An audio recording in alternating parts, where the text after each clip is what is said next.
you back anyway, Mark. I thought we wouldn't hear from you for like decades after that storm. I was Totally thinking, crazy. wow, it's going to be another few months before we hear Mark again. Yeah. Good to hear you pull through. Anyway, that's Yeah, thanks, man. good. Compared to other people, I got it lightly. Well, yeah, I mean, still sucks. I didn't realize. I looked at it. I looked at some footage online, and wow, I was quite shocked. I didn't realize it was just that bad. How horrendous. Quite full on, man. Thank you. All right, I'll be right back, guys. Just be a few minutes here.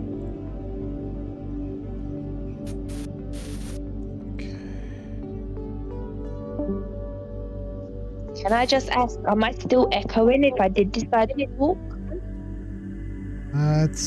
talk? Maybe talk a little bit more. Yeah, that headset thing people was saying about, what is that? Would that help? Yeah, if you have a headset or earbuds with a mic, yeah, that probably would help a lot. I don't know, I have earbuds, but I don't know whether they've got a mic on them. Am I echoing those still now? It does come in and out. Yeah, you may want to try exiting. Okay, what you would do is you'd end the voice call and then close Discord completely. Are you on your phone? Yeah, that's all I have. Well, I have a computer, but I don't know how to have Discord on my computer. Yeah, no worries. Yeah, you could just, I would just try, I would exit the voice call and maybe restart your cell phone. And then rejoin us. That probably will help. Okay, I've just got these little headphones. I'll have a look. They're Sony ones. I've never used them. They were in my phone when I got my phone. I'll have a look and see if they work. All right, then I'll do what you suggested. Okay, in a bit. See you in a few. Thank you. All right, I'll be right back, guys.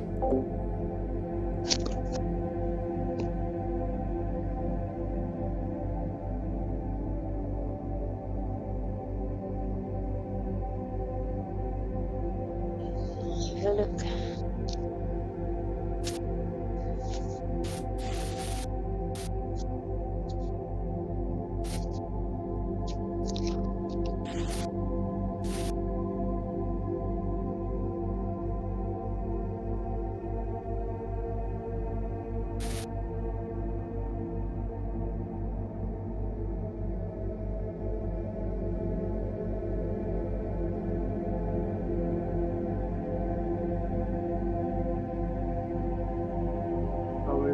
How was John doing anyway? Hello, John. Good to see you back again. You're still there.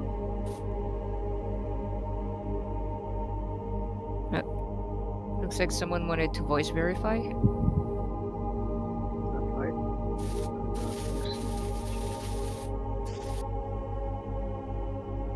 I think I saw True Detective Season 1 pop in. Yeah, he just joined. I'll go and check it out. Thanks, Uranch. I really appreciate it.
Where did you see someone want to be voice verified?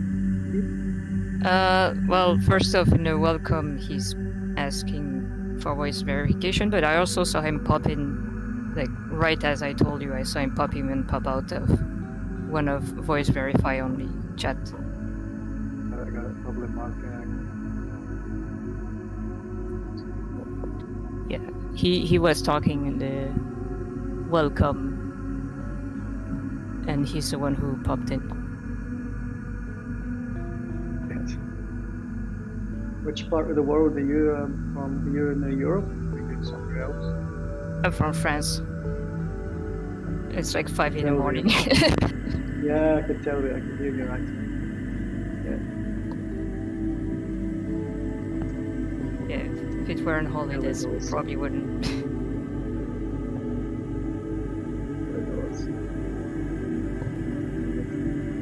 Hey. Your English is pretty good for are you native to French or are you English and French or? I'm French native. I learned English. Thanks. Yeah, I saw you. I would have never guessed from your comments. Yeah, I wrote quite a lot in English. Although clearly I do a lot of spelling mistakes when I write things like. But yeah, I also wrote a lot in English, so that helped. I'm wondering if you have some Celtic background. I mean, probably because. I mean, yeah. In general, when you're French descendant, you always have Celtic background somewhere. I think yes, from what I remember. Yeah. I mean, it's like I didn't realize until I went there to France. I've done some cycle touring there in Brittany. I did not realize the connection between the whole Celtic and the Druidic. They never tell you that in education. Yeah. System. They'll never join the class. Yeah, I know there's a French dude on YouTube that who does a lot of things about the Celt, like things that we're not really told much about that part of history, you know. So he's very much into talking about the religion and the stuff. Excuse me, can you guys hear me? Hello. Thank you for your patience, guys. Am I coming through okay? Oh, you sound great. Yes. Now. All right, I'm just gonna. Yeah, I had to change a bunch of settings from the sound settings thing with the new PC. So okay, a bit thanks. of a crackle, but I don't know if it's me. It might be me. Okay, we're gonna be going into it, guys. Just be one moment. Okay. I'll keep testing. I'm able to test it and hear it, so I'll keep doing it. Thanks. All right. Hello. Just one moment. Hi. Okay, one moment, everybody. Okay. Hey, how are you? All right. Hello. Oh, my camera's not working. All right, whatever. I'll fix it in a minute. Hello, everyone, and welcome back to Forever Conscious Research Channel. Hello. I hope you find yourselves doing well today. Oh, can you hear me? Yes. Oh, good. Because I did what they said and turned my phone off and back on, and then I put the headphones on, but I wasn't sure whether it's working. Yeah, sounds great. Sounds perfect. Sounds great. Yeah, Am I it's still working now. echoing? No, you're not echoing. Oh, you sound that's great. good. Oh, that's good. Okay. I wasn't sure what to do because I've never used them before. Sounds great. Can Okay. everybody hear me okay? Yes, I I can hear noticed I'm very new to Discord. This is totally new. And I see that nobody's names are on this, just picture. Yes, that's what's making me weird. Like, I don't know who anyone is. I can hear voices, but I'm not sure Yeah, who's mine. Yeah. because there's no names. you. don't see your They name? light up. Yeah, they light Okay, up. guys, we are live. If you press Everyone on the sounds screen, good. then everyone's name comes up. Okay, everybody, Like, your finger on the screen, hold on. and then the names come up. Okay, Sorry. we're live. That's all right, no problem. I didn't realize that I had my my mic muted in Discord, so you guys couldn't hear me. So just gonna do a quick whoops. introduction again. That's okay. I just want to. The stream is live, so hello everyone, and welcome back to Forever Conscious Research Channel. For everyone who just got in, and I apologize for the screw up there on the microphone. And today we're going to be having a Okay, we're gonna have a Last Timers Club members Discord voice chat. So this is some of the conversations that can occur inside the server if you ever decide to join channel memberships. And looking forward to it. So we're not really sure what we're going to discuss. It's kind of an open forum tonight, and there's a bunch of new and older members here. So welcome everybody. It's great to have you, and well, hello to everyone on YouTube. Great to have you with us. Okay. Hello. There. So I think yeah, I mean, it's the floor is out there. So if anyone wanted to start up the conversation, anything interesting going on in their lives, or anything they want to share about your journey, or maybe how you got to this information, or maybe your spiritual progression over the years, whatever you'd like to share with us, you're welcome. Here comes the silence. Yes. It's always the first one. Nothing. Yeah, it's not to be the first. Well, I guess we were talking recently about, well, on the chat recently about, or triad astral projection, or at least I did. Oh, so that's a good subject. Yeah.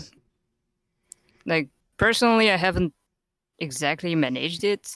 Like, all the most I've done is lucid dreaming and sleep paralysis, but whenever I tried nowadays, I tried, well, 2 times that I was almost successful, I got hands holding me within my body. Like, you know how it is? You know how it is? That's pretty common, actually, Yeah. from what I've read. Yeah. Somebody holding you back, kind of. Yeah, Was so it like I'm- that? Yes, I've yeah. had that.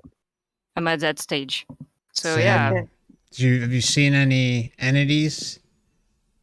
Well, during sleep paralysis, I've had the impression of things, but on this side, no, I didn't see things. It's more like I felt them. Oh, okay. I've never had Physically. the astral projection thing. I was always frightened. Like, I always heard that if you leave your body, like, that something else can come in. That's what I'd always heard through the years. Like, I don't know whether that's true, but it was like something that would frighten me. But I have had like the sleep paralysis thing. Like, years ago, I was like 18 and I was in Jamaica briefly, and where I was staying, I like woke up in the night and there was just the disembodied hand. That was all it was, just a hand, but it was on my chest and I couldn't move and I couldn't anything. Like, I was just paralyzed straight down to the bed and I couldn't speak, I couldn't scream, anything. And then the hand suddenly disappeared and there was like a knob on the door, like kind of like a doorknob, and it turned, but the door didn't open, but it made like the sound like the doorknob. And then as soon as that happened and the hand was gone, then I was able to move again. I don't know what all that was about, but it was kind of scary and I didn't really sleep Yeah. again in that room. And I asked the hotel, like, can I swap to another room? And I told them what happened, but they all thought it was hilarious. They called it a duppy. And they didn't change my room, but I never had anything like that like happen again. I can since. recommend a book that would help you with that, because it's a common in the beginning to be scary, and the fears would hold you back. And I've figured out ways to overcome it, along with books that have helped me. I can recommend any books to you if you want, that I guarantee will help you get past that. Because once you get past that stage, have you gotten to a vibration stage where your body literally vibrates? I've never tried because I've always been scared for something to take over it, like to come in, like another entity to come into my body. I've always been frightened that would happen. That's what I always heard. If your spirit goes out, then it's just basically your body's like a shell that's left behind, that anything else can come in. And I do think that there's all kinds of entities and spirits all over the place. Oh, yeah. I don't know, like constantly with me, there's two orbs. Sometimes you see them in photos and it's always a bigger one and a smaller one. And I don't know what they are or who they are, but a fortune teller told me that one of them is a man and he's been with me since before I was born, and he's very cold. She said his energy was so cold it made her shiver. And I don't know, but it makes I don't like it particularly, but I always worried, like, what is it with me? Or I just always thought if you leave your body and you're leaving yourself open to possession from something else, I don't know what anyone else thinks about that, but that always frightened me. But I do have very strange dreams. I'm very interested to know more about what this lucid dreaming stuff is, because I have very weird dreams where it's like it's so real. It's like it's really happening, and the places that I go to in my dreams, it's always the same places, but not always at the same, like this. There's it's such a big space that I visit. It's like I call it like a whole dreamscape landscape. It's like places that some of them I know in real life, but they're slightly different. But it's more darker, it's more eerie, it's always kind of quite deserted, but if there is people around, sometimes it's people I know, sometimes it's strangers, but I feel like I know that place and I go to the same places, but always not always in the it's not always the same places every time, but it's quite a big set of space and places that I visit in these dreams. But I don't really know whether that's lucid dreaming. It's not something that I deliberately do, but it happens very often. But I don't like those dreams because they're so vivid and they're so real. It's like I'm really there. And like I said, the places are very, they kind of, it feels quite sinister, and it just feels a lot like it will look like somewhere in real life, but it's different at the same time. Maybe it's bigger, or there's something more, like it's the energy about it is different. It's not the same. I can't really explain any better than that. I don't know. So maybe I'll shut up now and listen to other people. What is the room? What are the rooms like, and what do you find yourself doing in those dreams? Because you're saying you're going to the same place or places often. Can you Yeah, maybe like give some more sometimes detail on that? there's not much going on. They're just kind of very, there might be like furnitures in them, or it's like places as well often that I've lived in the past, but Mm. inside those buildings, it's like it's a lot bigger. There's a lot more rooms that that were never actually there in real life, or the outside on the street is slightly different, or further down the road to it, there's a different place to what was actually there in real life.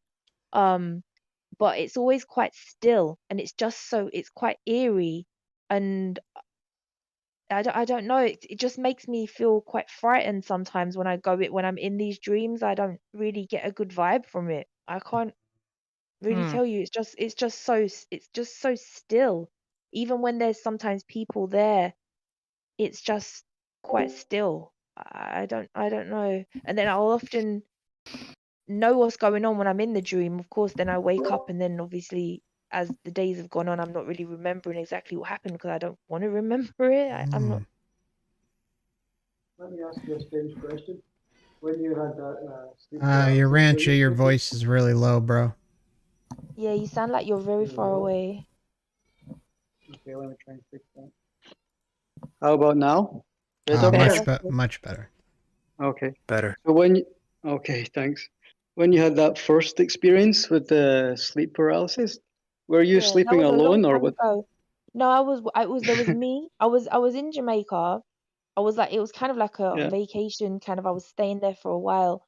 It wasn't like a hotel, but it was like a place where people that didn't live out there kind of stayed. It was more, I can't, but it wasn't like a resort hotel or anything like that.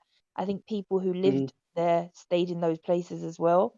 But it was just me and then my son. He was about, at that time, about maybe 18 months old, and I would have been 18 when that happened. So it was like it was in 2000, the year 2000 or 2001. It's quite a long So time there, ago.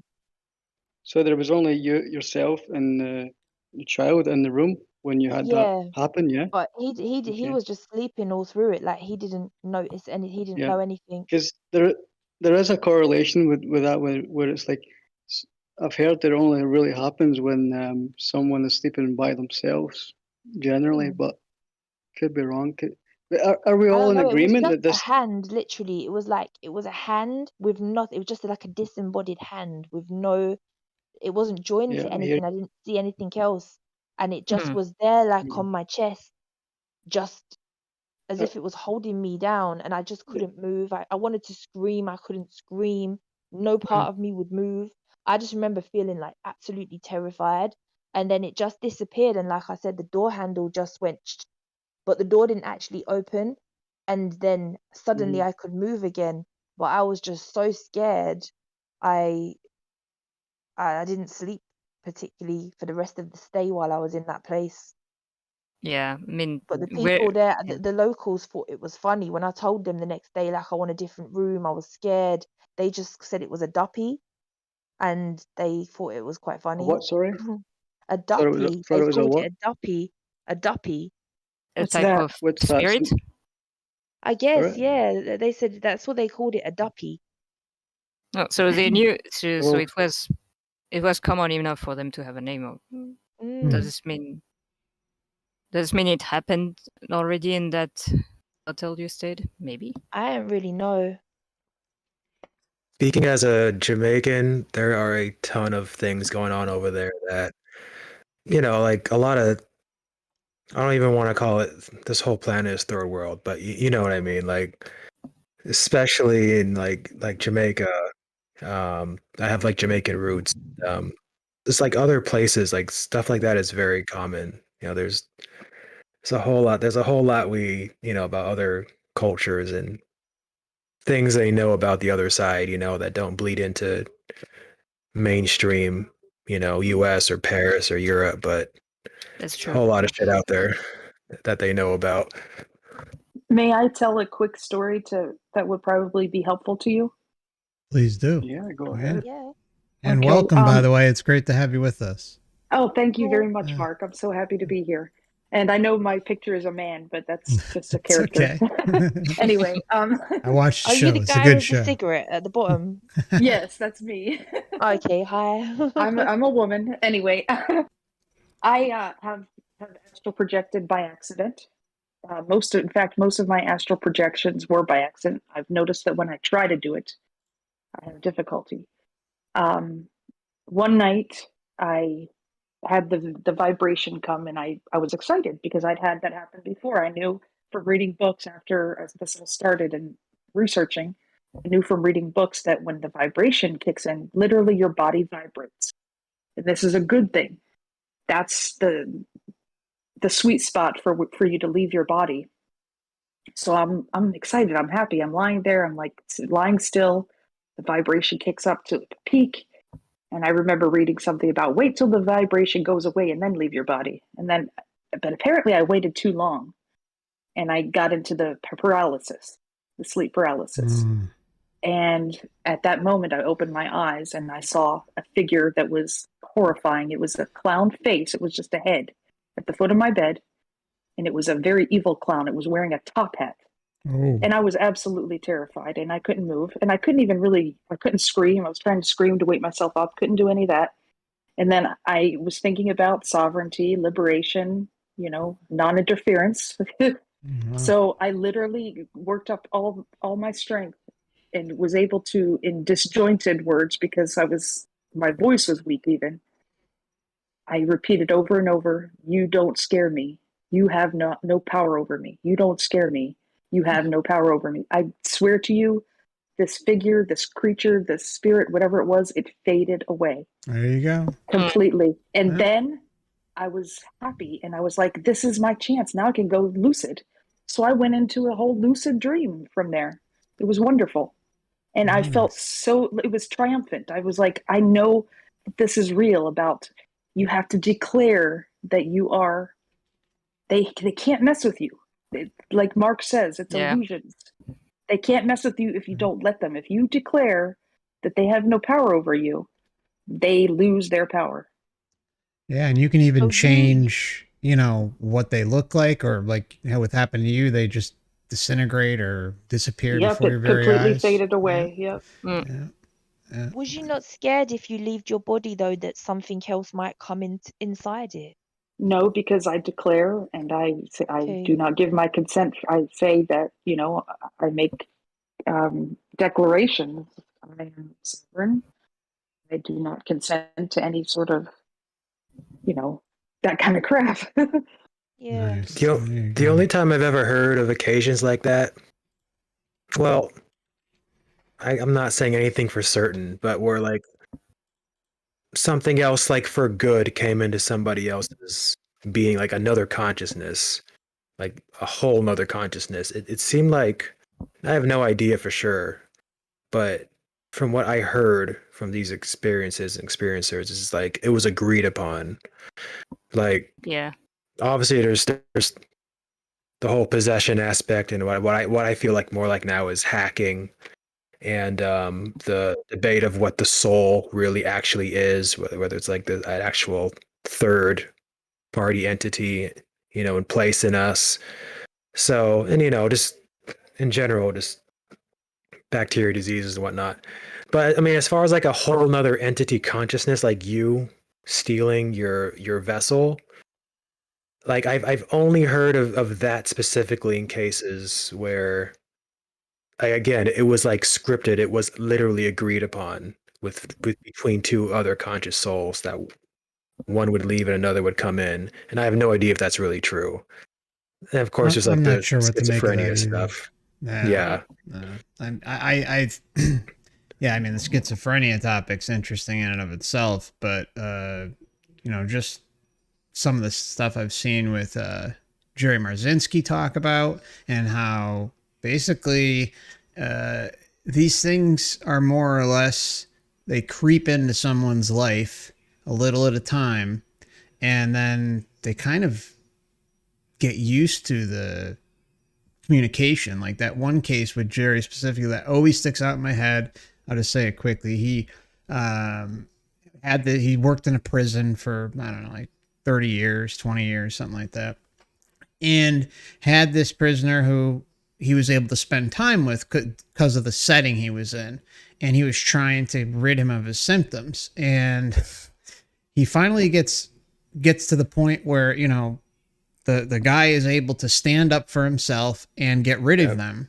And a few weeks go by, he's okay, but he comes back in the office a little, right around that time and says, "Oh, doc, I can't deal with the quiet anymore. I just can't deal with it. It's just too quiet." And so then all of a sudden he invites him back in and everything is going all over again. He's getting harassed and bothered and all the symptoms are coming back and the entity interference. So yeah, it also makes me wonder if, and I think it has to some extent, that these entities are invited in with someone's life script too, possibly. I think that has to play a role in a big way. If not, they are opening the door at some point along the way, maybe in their childhood, early adulthood, whatever the case may be, and it just continues to manifest and get worse and worse. I think it might be. I think a lot of it might be related to the vampire lore about inviting into your house. I think it's something like that, as in they have to have your permission, but because they're vampires, they can trick the permission. They can say, "Oh, we are your guide," or "Oh, we are your friend." So there's that can work too. Yeah, I recommend just not, if there's any kind of entity at all, not only don't give your consent, but probably don't even interact with it. Yeah. Have you ever heard of a case like that, FC, about anything where someone went out of body and then some other consciousness came in and stole the vessel? Yeah, I mean, there's even a concept where that happens, or sometimes there's like two playing the same role as one in the same body. I mean, some of the interesting things I've seen with NDEs are like the painters, like that one guy. The guy that got electrocuted? Sorry? The one that took the lightning? No, but he's a good example too. I mean, he clearly something helped him there, but a lot of these people talk about how, they didn't write this music. It just kind of was sent to them, or it came to them. And sometimes they're, if they're artists or drawing or painting at like 3 or 4 in the morning, the prime hour, and they themselves say again that, this is something they would never be able to do before their NDE. And yeah, I mean, the artist, the one that sticks out, I think from Germany or something, he's all of a sudden he's doing these paintings and sets up something through a gallery and sells out the gallery. I mean, with his paintings, I mean, for like a showing. I mean, so many weird things. And he himself, like that man in particular, seemed like he was completely taken over. And there was probably very little of whoever he is or was remaining. It's a really fascinating case. But you don't hear him necessarily say, he's saying that he's getting help, but he's not saying that he's, made a deal or whatever, but it seems pretty evident something major is going on there. Wish I could remember Definitely the with case. scripts. Yeah. Certainly. But it seems like nothing is, well, it was kind of, as far as what she was saying about something else coming into a vessel that's not theirs. Mm-hmm. Yeah, it looks like he didn't need to be invited in. They can't do it without permission, potentially. Of course, what counts as an invite is a question you gotta ask yourself. True. What was... There seems to be rules. Yeah, there seems to be rules. I'm reading one of Bullman's books right now. And nice. He talks about some spirit hanging around in his early travels. What? Which one are you reading? Closer each time. I think it's the first one. I can't remember. It's in the other room. I can't even remember the title. Maybe Journeys Outside the Body or something. Yeah, that's like it. that? That's it. Yeah. Mm. And so I've not finished the book, so I don't know if he brings it up again.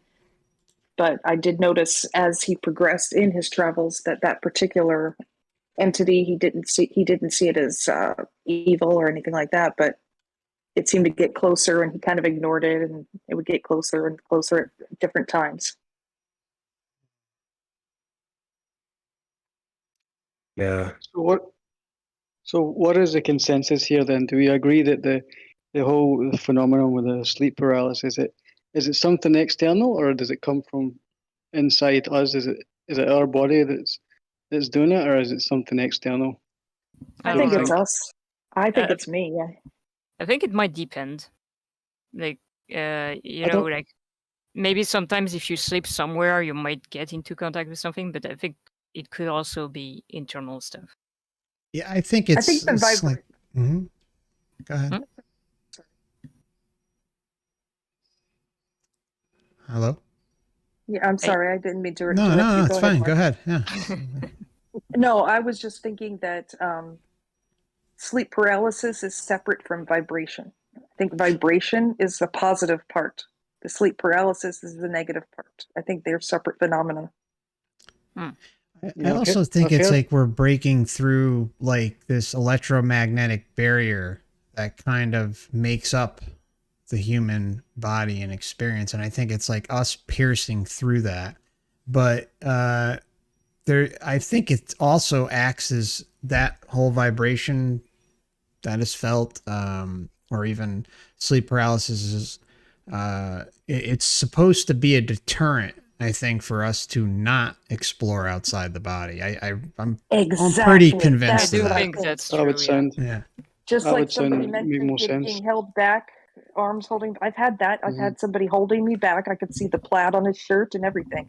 It's like he didn't want me to go any further. You can see the plaid on his shirt? Yeah, I saw the arms around my waist. He was behind me, and I could see he had the plaid shirt. I could see the checkers. It was all very clear. It was not a bad feeling. It wasn't that I was afraid. It was as if he was kind of helping me to hold me back a little, like as if he thought maybe I was not ready to go further. Okay. Was that you who said earlier, or was that Penguin who said that she felt like there were something holding her back, like a feeling that something was holding her back, even though she didn't see the hands? Was that you, or was that Penguin? Yeah. Usually when I'm on sleep paralysis, I don't actually see things per se. I just have the impression of what they're supposed to be. I don't know. So look at that data. That's 3 of you who've said they've either felt hands, saw hands, or experienced some type of hand. I mean, I'm telling you, man, it feels like the more I get into this, the more it feels like hacking is going on. You know, like something along that lines too. Call it what you want to call it, like another vibration or the other side, the other plane. But also you can say almost it's like it's hacking. It's like we're being hacked. They have access to something else, a program that we don't have access to. You know, in that astral or in that plane, and Johnny, they can take advantage of us while we're here. Johnny, I just want to let you know your mic's a little messed up. You may want to leave the voice chat and just rejoin. Like there's a 1 second delay. It's like kind of like a light computer voice almost. It's slightly garbled. Yeah, garbled. Okay, I'll test it, and I might go to my phone. Okay. Sorry, guys. That's all right. It's fine. But I mean, this topic alone can branch into like 100 other different areas. Like, I mean, if you think look at it from a different angle with the like, you know that you see these stage hypnosis guys, right? Hypnosis. I mean, just think of that. How even if some of it's faked, I mean, you still get a certain percentage. I think is genuine, but I mean, these people have no control of their body. There's something else controlling the movement, or they get them to do stupid things and whatever. You know, when you think it from that angle, it's like, oh, hang on a minute.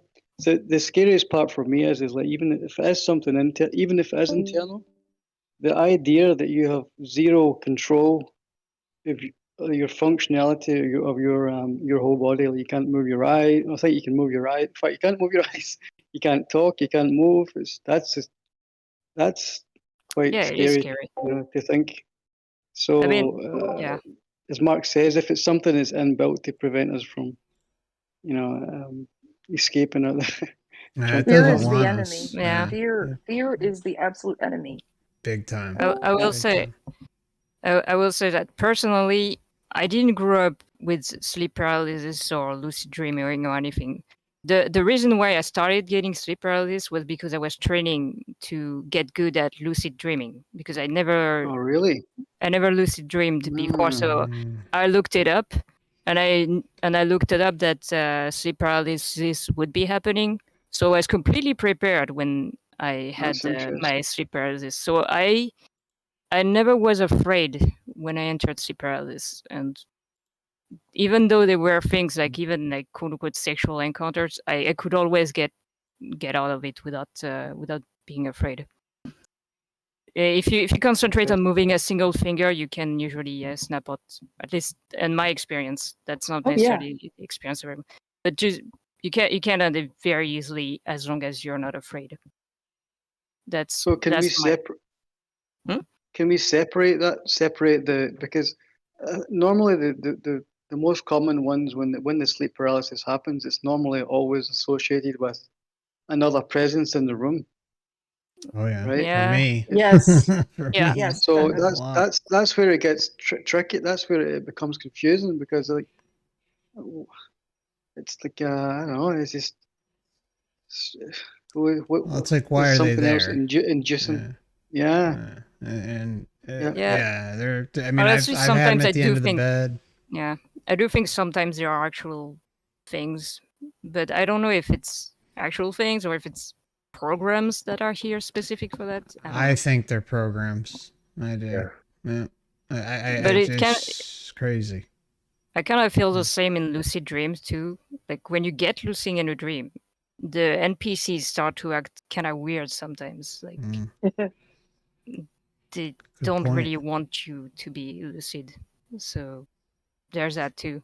Start glitching out. I think it's like an automatic program that runs. Yeah, I mean, last time I got lucid, I just declared it in dream. Like I knew this was a dream, and like every NPCs in the room just got silent, like the uncomfortable silence of, like you broke your parts in the piece, like in the theater. Fascinating. Yeah. You went against it. Yeah, the Matrix. You're just not following the line, and it's just breaking down.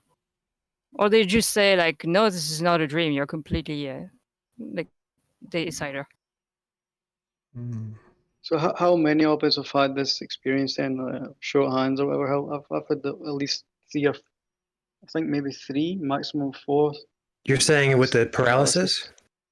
Yeah, I've had it 4, I think, altogether. Yeah, I've had. I can't say. I've only had one sleep Okay. paralysis in the last year. The rest were all good experiences with travel. I've had multiple of those during, especially when I trained for lucid dreaming, and they had various results. The last I had was the one with the hand that I talked about, which was when because now I'm trying to astral project, so that's a bit different.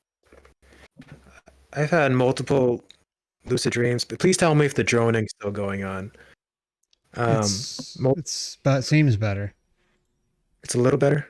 Actually, you sound fine to me. Yeah. I can't hear any interference or anything. You sound good. I'll just say it. Maybe I'll switch over. Yeah, I think you may want to switch over. It is kind of going back and forth a bit. Okay, let me do that. Sorry, man. I'll get with it later. Maybe even try. Okay, I'll be back. I highly recommend a book called Soul Traveler by Albert Taylor. Okay. This is a book that helps a lot with the fears. He gives a lot of good pointers about the fear. He even mentions what, I'm sorry, I think it was, how did our names finally come up? I think it was Penny Penguin that said about wiggling a finger. He talks about stuff like that. Yep. All kinds of stuff about declaring your independence from any entities. It's called Soul Traveler by Albert Taylor. Yeah, a guide to out-of-body experiences and the wonders beyond by. Yeah, I don't think I've read that one, so I'm gonna. It's good. That. It was one of my first books in this whole journey, actually. Okay. You found that to be like the most helpful so far? Well, it's helpful. It doesn't go as deep as some of the Bullman that I've been reading, but it's helpful as far as explaining it and just basically overcoming the fears and getting further and without any interference. Great. And he does talk about hands holding him back at first. He went through that phase. He does mention that in the book. Hands holding him back, and he found out toward the end of the book, he found out that who was holding him back was himself. Yeah, I think I remember something like that. Yeah, see, like the issue I've had, I've gotten out of body a number of times, but my successes are few and far between. And my issue is as soon as I start to go out of body, that there's like some creepy type of entity, usually at the end of my bed, or if I'm on like the zero gravity chair, it's like right, by my feet, in front of me or something. And it just, even though I know what I have to do, it's like I don't have that moment to stop it right away. And it's not even like I'm afraid at that point. It's just because it happens. But I don't know how to put it. I mean, I feel like because it happened so quickly and it's got that level of freakiness to it, I can't shut out that without plopping down back into my body right after that. So I need to somehow get to neutralize that before I hit that point. I don't know. It's just, it drives me out of my mind. There is a very narrow window where it can, between being able to leave your body and getting to the paralysis. Now, let me ask you, do you vibrate at all? Yes. Okay, so you got the vibration down, but you say that you are able to leave your body, but then you plop back down into it? Yeah, it'd be like right outside, or it's just as I'm transitioning to going out the I've body. been there. I've actually had myself partially out where I could see my fingertips floating above my fingers and just partial. I still struggle. I'm not an expert by any means. In fact, this is not something that happens to me every night. Like some people are lucky enough to do this kind of thing every night. I can't get there maybe once a month.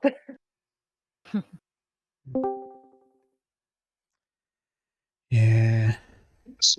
Did you say you have a book that was helping you to this point? To get where you're at? Well, yeah.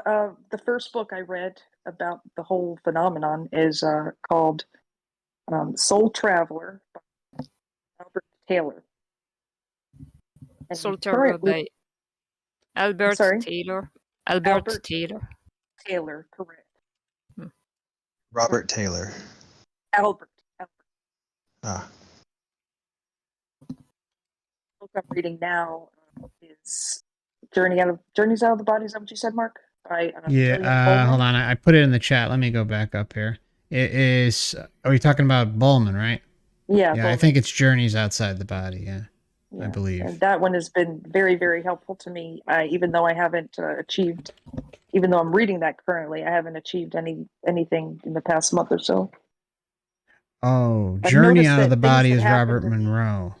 Okay. Oh yeah. Yeah. Okay. So what was William Bowman's first book? Because that's what I'm reading right now.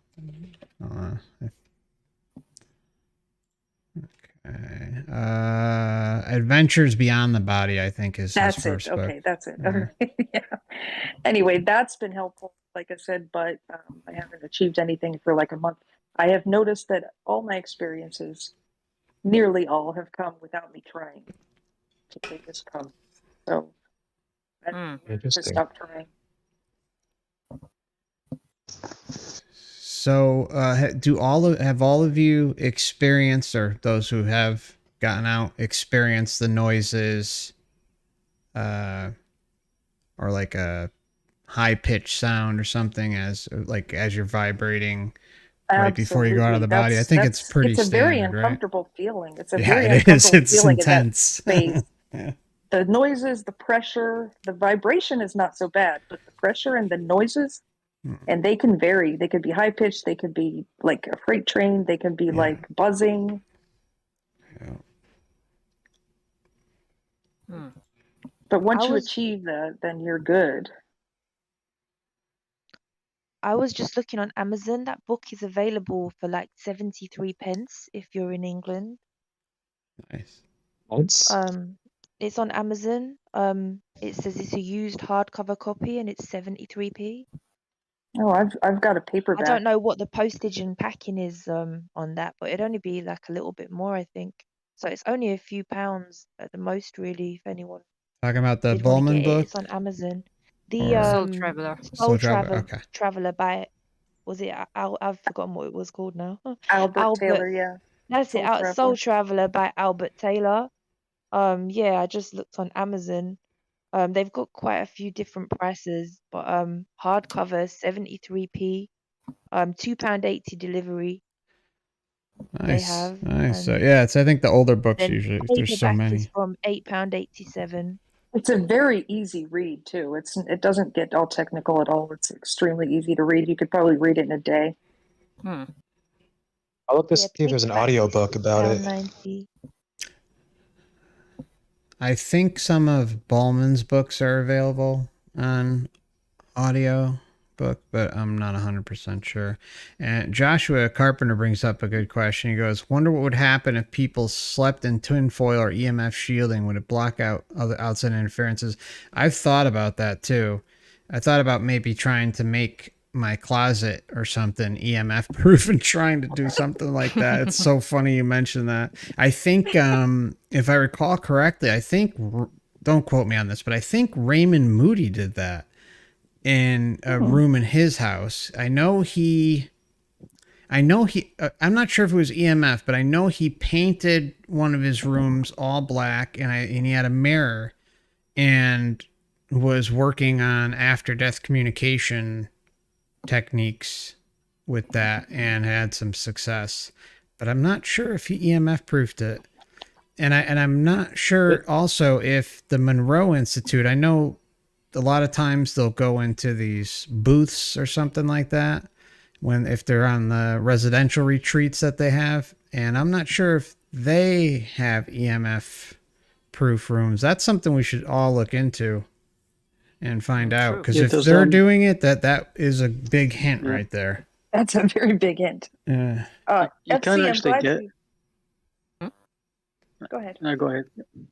No, I was just going to say you can actually get some devices. It's like a Faraday cage thing, where it's like some coil, so you sleep. It goes on either side. Basically, it kind of seals the energy fields for when you're sleeping. But it's the Faraday cage idea. You're talking about like the net, right? You're talking about like the big nets that go over your bed, or coils. Coils. Yeah, I think I'm guessing there's different kinds, but this one I've seen is like kind of coil things, and it basically alters the field, the electromagnetic field on either side, and so it kind of acts as a Faraday cage type thing. Did you look into that? Because I'm wondering if it works. I'm just reminding myself now. Actually, when you mentioned that, that's another thing we should look into. Always forget about. Yeah, because it's. No, go ahead. Yeah. No, I'm saying if you do run across that information again, just feel free to share it in the server. Sure. Because that could be a good solution if it indeed works, and you know how much area that it covers and all that. So I think most people use them for like Wi-Fi, just to keep out the that kind of thing, electromagnetic 4G or 3G, whatever it is, to try and. But obviously, it'll be multi-purpose if you set it up. It's definitely a topic to research, to experiment with anyway. Is there any truth to these rocks doing that, like shungite or whatever? Like I've heard things about rocks. I don't believe shungite does it personally. Is that the alien rock? Is it? No, I think that's that's the green one, Moldavite. I think you're thinking of. Kryptonite. That's the one you need. My own personal kryptonite. Like Slugger will be, Probably some truth to that, even. That's interesting. RR just said Albert Taylor was a guest on Art Bell talking about soul travel circa 1998. It's on YouTube. Ooh, can you link that? I will try and find it right now. RR just mentioned it, but I'll look it up right now.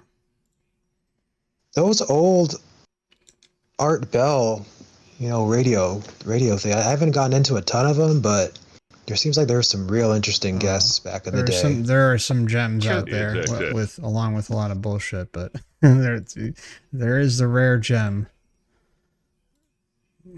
It's better than George Snorri. Sorry. Snorri? Yeah, George Snorri. No, I want to say before I forget, I'm glad you brought up the Monroe Institute, because I wanted to ask you about. I found the tapes, or what's called the Gateway Experience, on YouTube, and I used the good AirPods, made sure it was the right ear was, all that good stuff, and I did the first one. Nothing happened.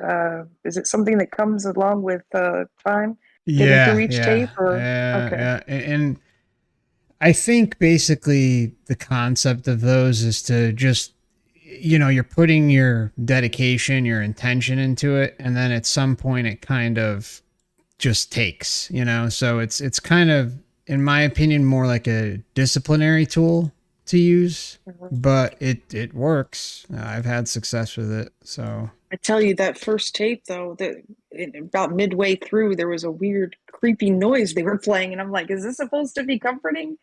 It was the creepiest. It was like, whoa, some kind of weird singing or something. Yeah, there could be some weird stuff that pops up. Yeah, true. I think they do have a whoa kind of thing. Yeah, something like that. It sounded creepy as hell. I wasn't able to relax enough.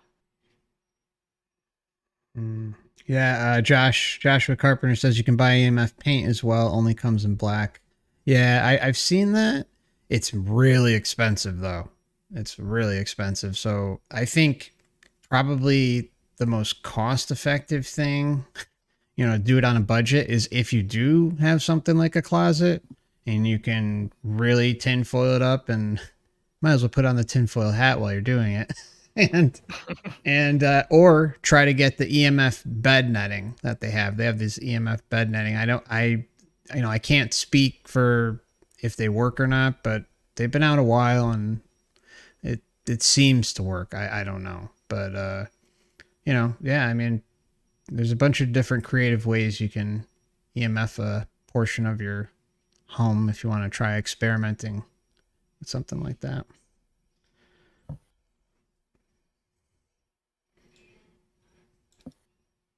Gotta look into that. Yeah.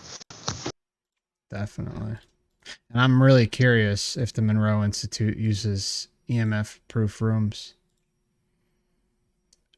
Thank you so much. You said they use something though, right?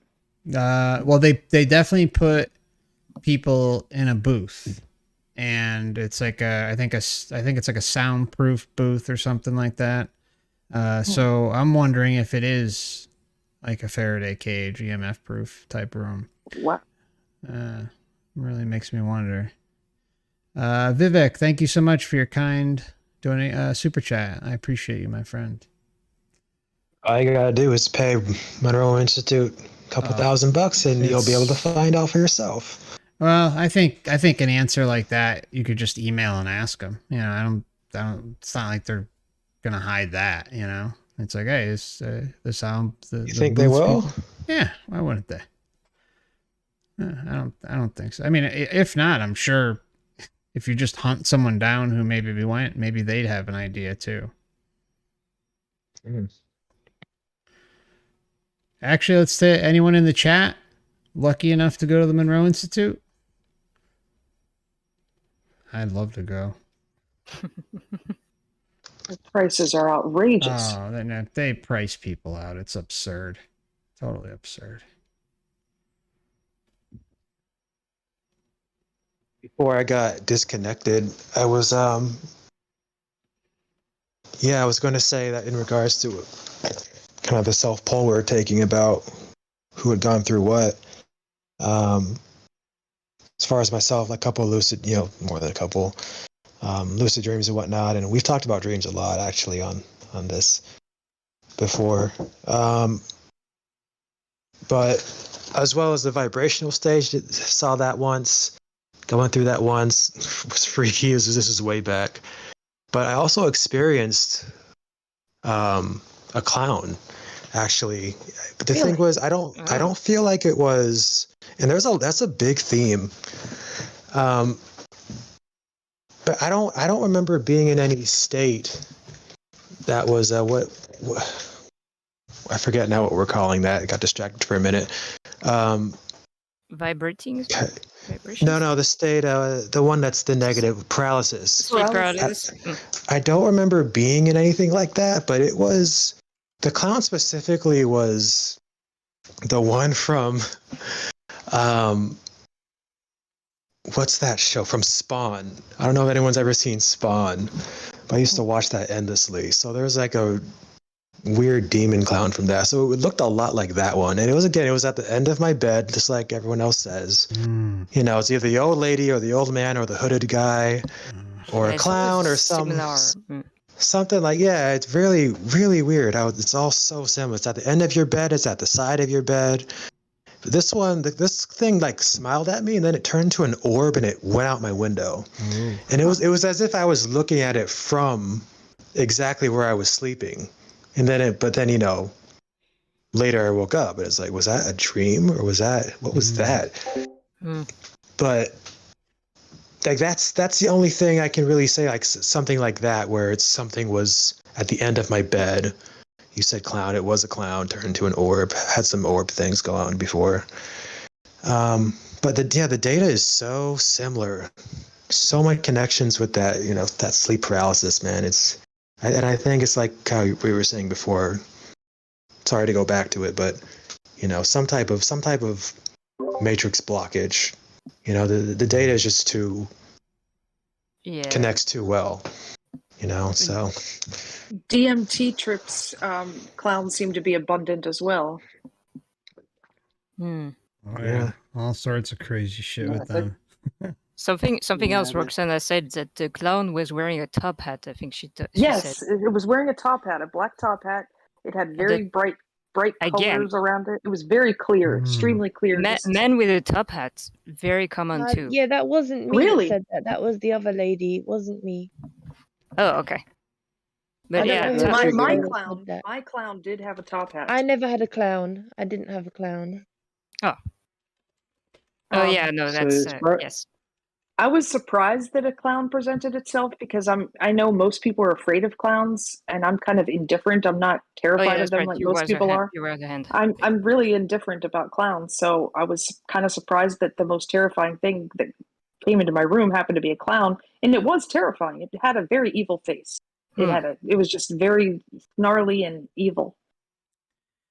As far as I can remember, from what I know, the clown thing seems to relate back to that whole Nephilim idea, and the top hat thing is connected to the whole warden idea. The warden that's looking over this asylum. You know, if you think of the the Christoph in the Truman Show, that whole idea of they're always connected with the top hat. And then if you look back at the cartoons and like they always did I was going to say like the Jesters thing with the hat, top hat thing, and the magicians, the Hollywood wand, and the magician, the white rabbit. Yeah, the magician does have a top hat. You're right. It's like there's no limit to what this AI matrix can produce. It's like unlimited. You know, it seems to have its themes, but it complexifies, and when you've seen one thing, it'll just roll out another thing. That's just endless. Johnny, someone's asking what color was the orb? Was it white? It was gold. Last I remember was yellowish, it seemed. Okay. Thank you. Sorry, I didn't mean to interrupt.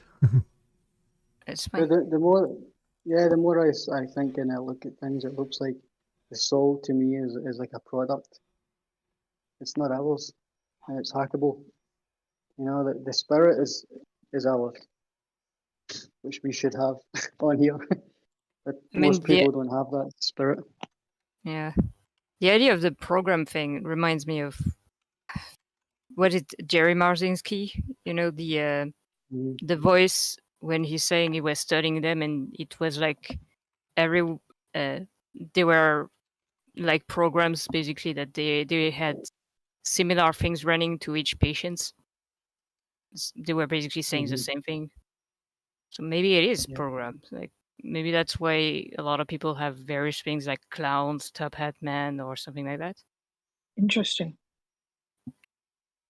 Then that would be not customized as NDEs tend to be customized. Yeah. I mean, even some NDEs aren't. Yeah. Whoever was available at the time. Who's available? Get your ass in there. Yeah, I mean, sometimes some NDEs, it's like they really don't know, like, what is he doing here? Whoops. They went to the wrong death.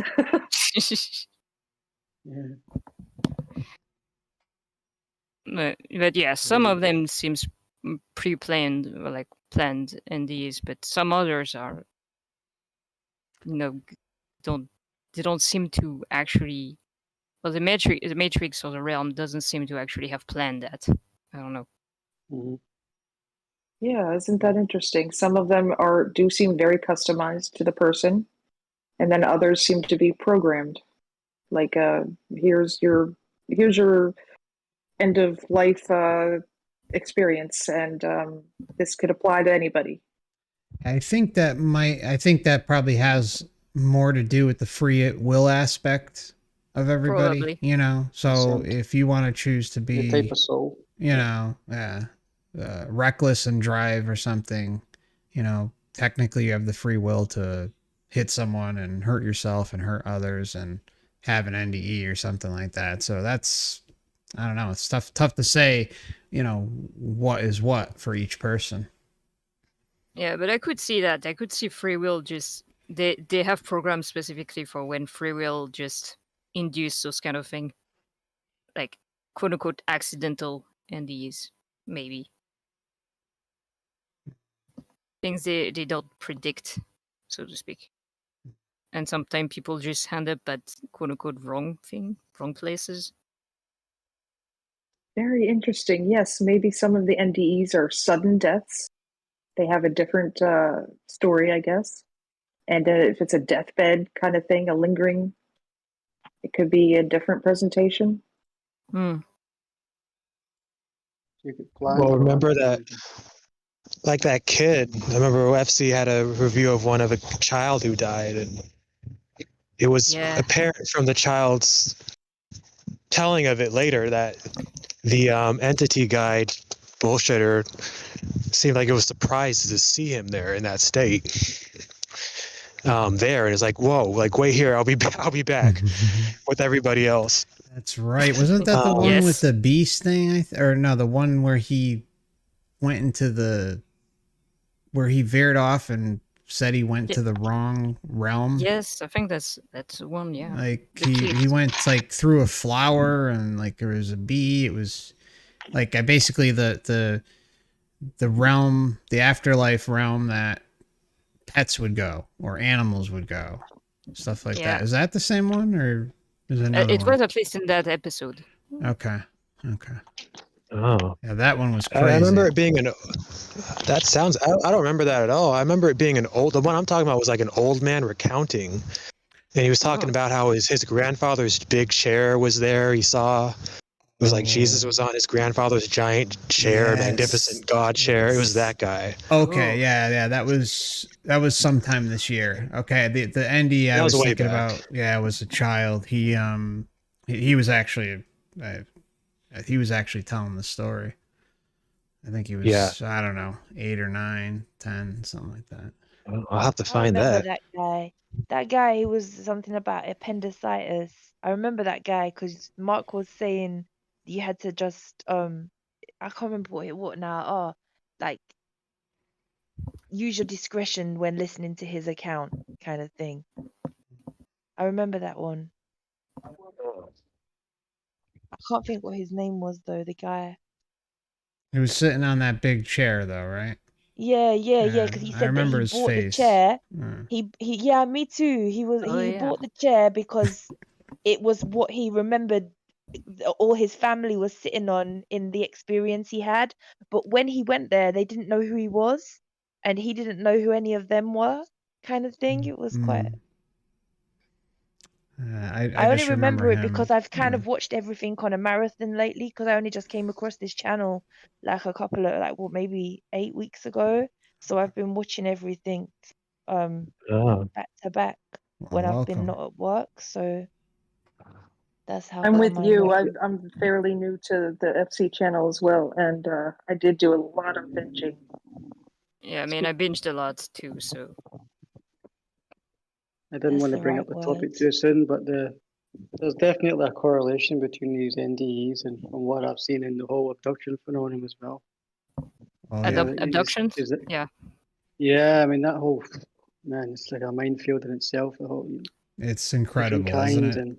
Totally incredible. Yeah. But the similarities are there. Like it replicates a realm. It replicates an experience where am I there? Am I not? Where am I? Am I on a ship or am I in the park? Am I in the garage? Yeah, and just so you guys know, your members, there is a Last Timers Club members video on the crossover data between aliens and NDEs. It's over 5 hours. It's a really long. It's the longest one I've done on that topic. So feel free to check that out in the members list. I read a book about DMT called DMT, the Spirit Molecule. It's a thick book. It's written by a doctor. Rick Strassman. And it's good. It's very good. But he is of the opinion that these alien abductions. I'm sorry, you broke up a little. What did you say? He's of the opinion. This doctor that wrote the book is of the opinion that the alien abductions are in the same universe, supposedly, as DMT, something produced with the DMT that we have in our brains. You're very breaking up, but I'm guessing it's the same realm as DMT. Yes. Okay. She's in the DMT realm right now. Okay. You may just want to disconnect from the voice chat temporarily, just for like a second, and then rejoin. Okay. Sometimes that helps. Alrighty. Thank you. It's the entities. It's incredible timing. The guy that you was talking about that was sat on the big chair, it's Kenneth Leth. Oh, okay, that's him. Yeah. Kenneth Leth. Yeah, I just put a link on the chat anyway, so Thank you. you see him. Thanks. Right. Let me see. If you break everything down as well, if you look at the whole how it's set up, it's like modular. You know, if you think of the break, who's it, that guy that does the morphogenic field, Ralph Abraham was another guy linked to Terence McKenna. What was it? It's Ralph Metza. Ralph Abraham was the other guy who does the morphogenic field, but he says how the brain is like. It's basically it's a restrictor. It's like a limiter on a car. You know, the modern cars they put the speed limiter on the acceleration. The brain being a limiter. All it is, I mean, it's a transmitter and receiver at the same time. So if you look at it from a modular standpoint, like start to sound like from a gaming standpoint, like if it's a transmitter and the receiver, then it's almost like the mind itself is like virtual reality device. Oh. And so the soul steps into that, or the spirit is encapsulated, or maybe the spirit was here first, and then the soul is like an interface between the mind and the spirit and the VR setup thing, and that's why we get so the complexity of the AI. You know, it can just produce. It's just like a VR, and how we manifest to the external world and that your thoughts can impact this and that, and how that interlinks, how that crosses over with other people, the collective conscience, and you can really get in deep with that. But if you look at it from modular, from that, it's definitely a transmitter and receiver. That's for sure. It's the brain itself is an interface, and then the body is receiving signals from that, and then where the soul and the spirit comes into play. You know, does everyone have a spirit? Is there different types of souls? $1,000 question right there, my friend. yeah. And I So think hard.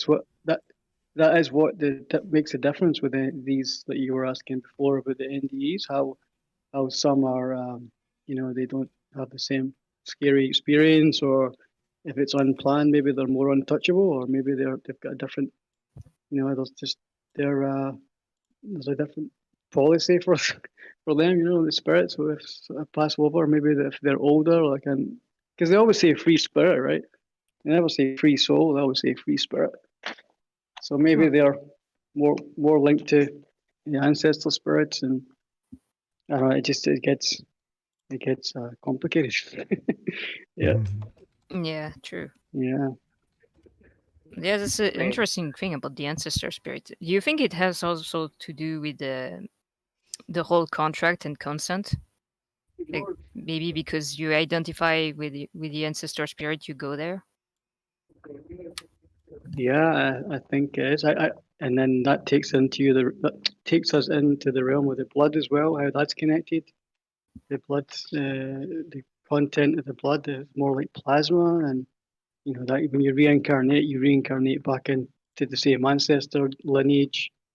And then you get the whole ritual thing, and I don't want to go on that subject, but the blood itself seems to contain information, DNA, or because it has a plasma in itself, and maybe that is maybe there's a lot of new souls or new spirits or new it just depends. I mean, here's a question: do you feel like you've been here before, or do you feel like you've had many lives, or do you feel like you shouldn't be here? You've never been here before.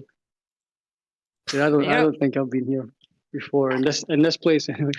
I really can't say that I've been here before. That's interesting because when I was young, I was raised by atheists, so I don't know.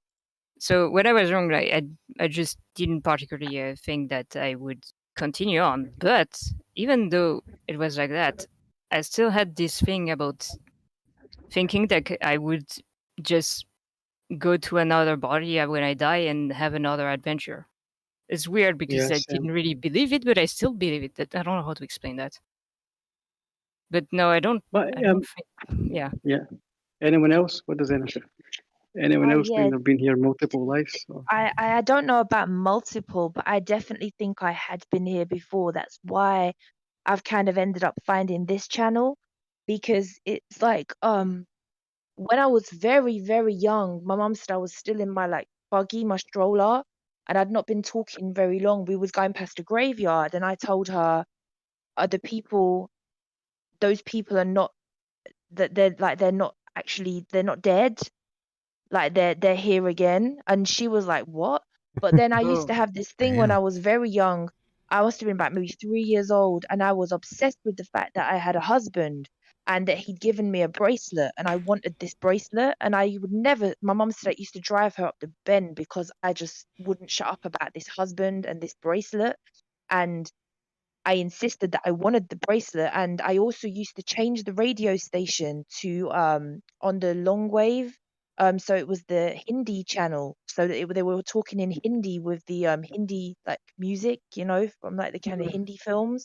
And she used to get really annoyed with me because I used to forever change this channel on the radio station, because I used to just listen to it. I used to love listening to it. I didn't understand it, but I always used to like, from very young, I used to really like watching those films. I've grown out of it now, but also I never understood when I was little. There was the area that we lived in, there was quite, well, at the school there was Pakistani children.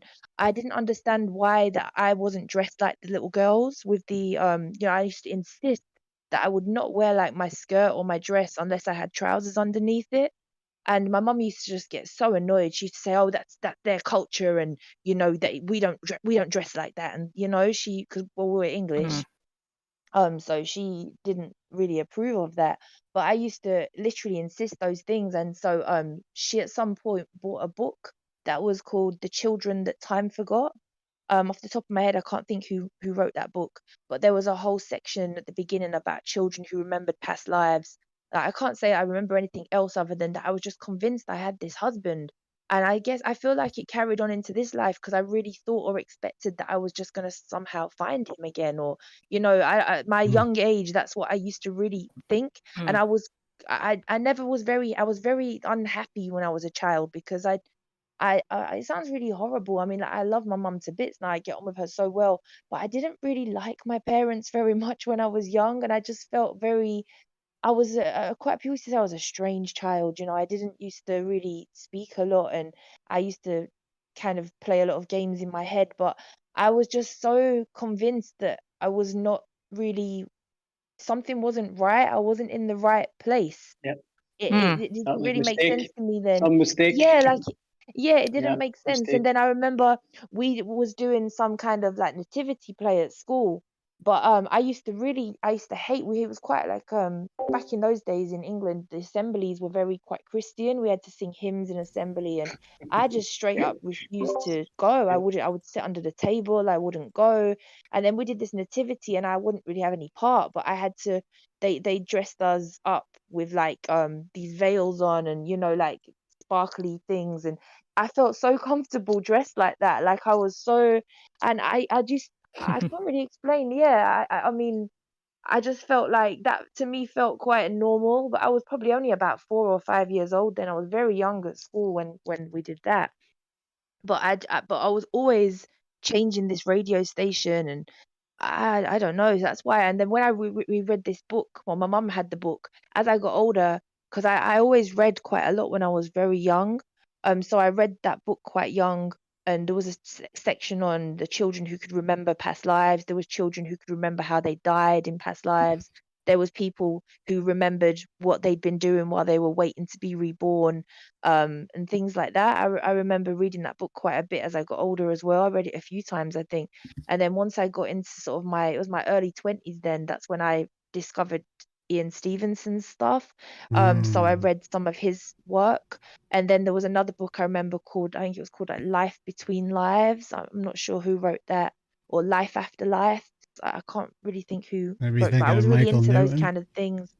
It might have been, because I've been listening to the series where you've done the commentary over the top of the audiobook, but I can't really say that I recall when I'm listening to it that I've read it. But then anything like that, it was when I was in my 20s or to my mid 20s, and I'm 40 now, and I haven't really visited this subject of like reincarnation or anything for years. It just come about by chance, really. That I mean, about 10-12 years ago, I was very much I just got online really about that point. Probably around 2010 is when I got my first kind of smartphone and I got a laptop. And it was by 2012 that I got onto sort of like forums and was looking at things that I was interested in. And I found my way to a website, or it was a blog spot called Pseudo Occult Media. And that was all about MK Ultra and symbolism in music videos and media, like pop stars and things like that. So I was reading a lot of that stuff, and then reading a lot about MK Ultra, and then I found a site called Whale 2, and I was reading a lot of things on there about like replace celebrities, doppelgangers. And then so I kind of like read as much as I could on that subject, and you get so far with it, but then you can't really go any further with it because it kind of there's nowhere else to go with it, I think. And then I've noticed that the conversation with the people that I was talking to at that time, the forums kind of die off, or people kind of just are not there anymore. And I just kind of went off all those subjects. And then I found myself on Reddit, but I don't really use Reddit very much. And I somehow have been I've joined a site called Escaping Prison Planet. I don't really go on it very often, but occasionally I look at a few things. And then that's how I come across Mark's channel, because I saw someone had put a link to the Wayne Bush series.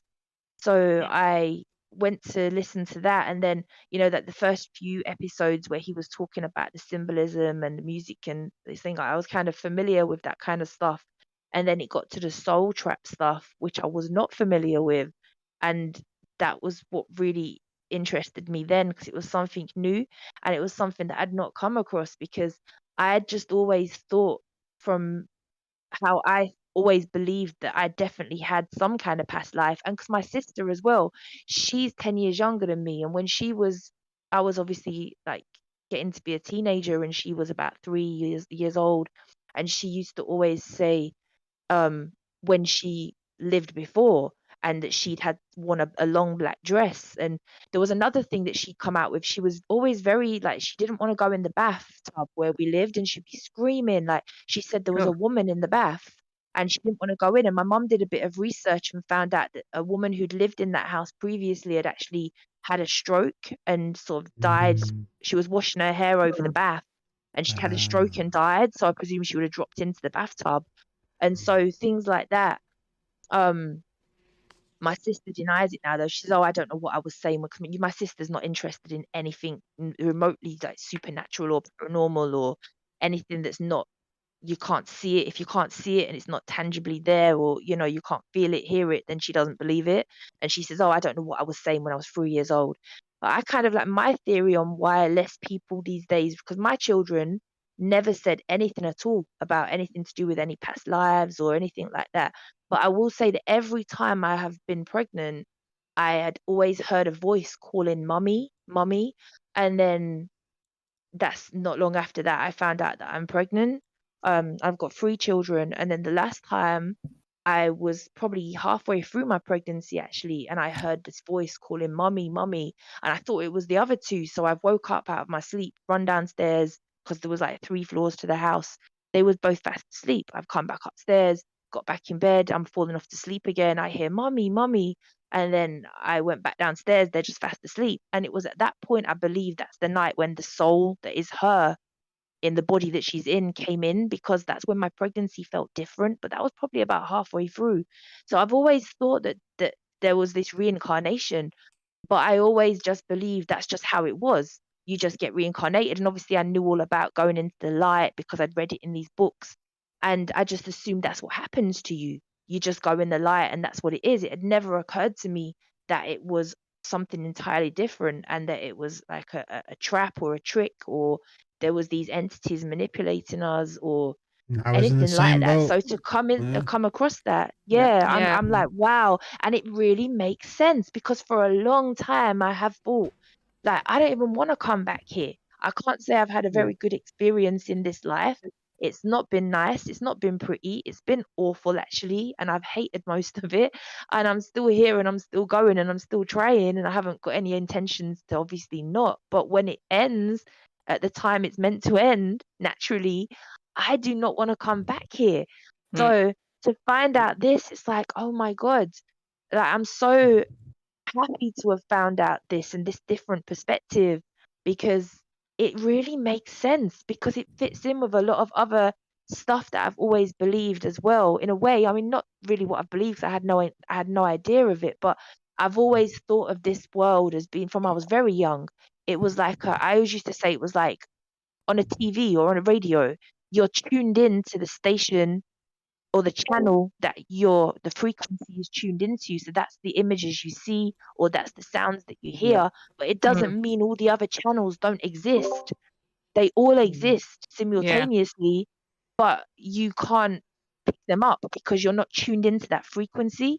So I've always felt like this is the frequency that we're tuned into, and this is what we see and we experience. But it doesn't mean there's not layer upon layer of other things happening, or other types of life that we're just not tuned into it. We just can't see it, you know. So let me say something for 1 second, then you guys can talk. Sorry, I have verbal diarrhea. I talk too much. No, it's It's good. okay. It's Well hear said. definitely. Yeah. That was really well said. Well, I think the New Age has done an amazing job of basically butchering the whole idea of the karma thing.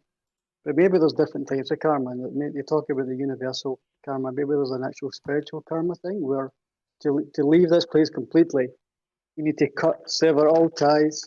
So maybe we did have maybe there's two kinds of people here, right? There's the ones that get tricked, and then there's ones that have to come back to finish shit off, to freaking sever all the ties. Maybe that's family ties or whatever, right? Maybe you haven't even met the person yet that you have to sever the ties with, like contracts. And then so we never get tricked. We're coming back here now because we're not coming back here ever again, and we have to sever those ties. Because I know from my own self that the feeling I had, like I said, it feels like a mistake. The first thought that you have is like, holy shit, what the hell is this alien place? This is so messed up. I shouldn't be here. It's like a mistake. And it's like your first 5 years old, and the thing with your parents, like doesn't feel like your true parents, right? They don't feel like, it's like, what's going on, man? There's no connection. And then you meet certain people in your life, and like certain people come into your life, and you're like, holy crap, it felt like I've met this guy before, or this girl before, and these people come into your life, then they disappear as quickly as they came in. There's like certain relationships or contracts that you have with these people. Some are good, some are bad. But it's like learning to let go, learning just to sever that whole duality thing, just cut everything.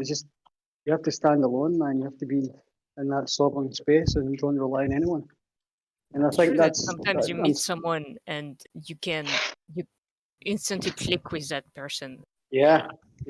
So why is that? Is it like, maybe the lives we had are way, way, way back, because they were saying about the ancestor spirit thing. A long time ago, when the world was kind of half decent, and that's it. Maybe because I refuse to believe that I was tricked. Maybe you were here to sever ties. Yeah.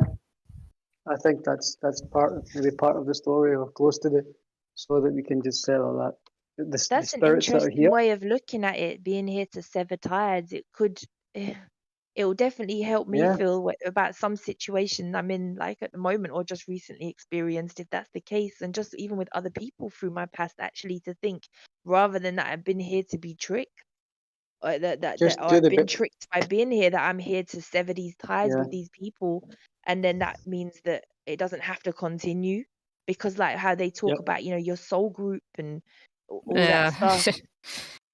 Yeah, I think those ties are an interesting way of seeing it. I think those ties are they bleed into the physical, but I think ultimately those ties are from from this astral, these guys, these the guys, these, like, those are the true.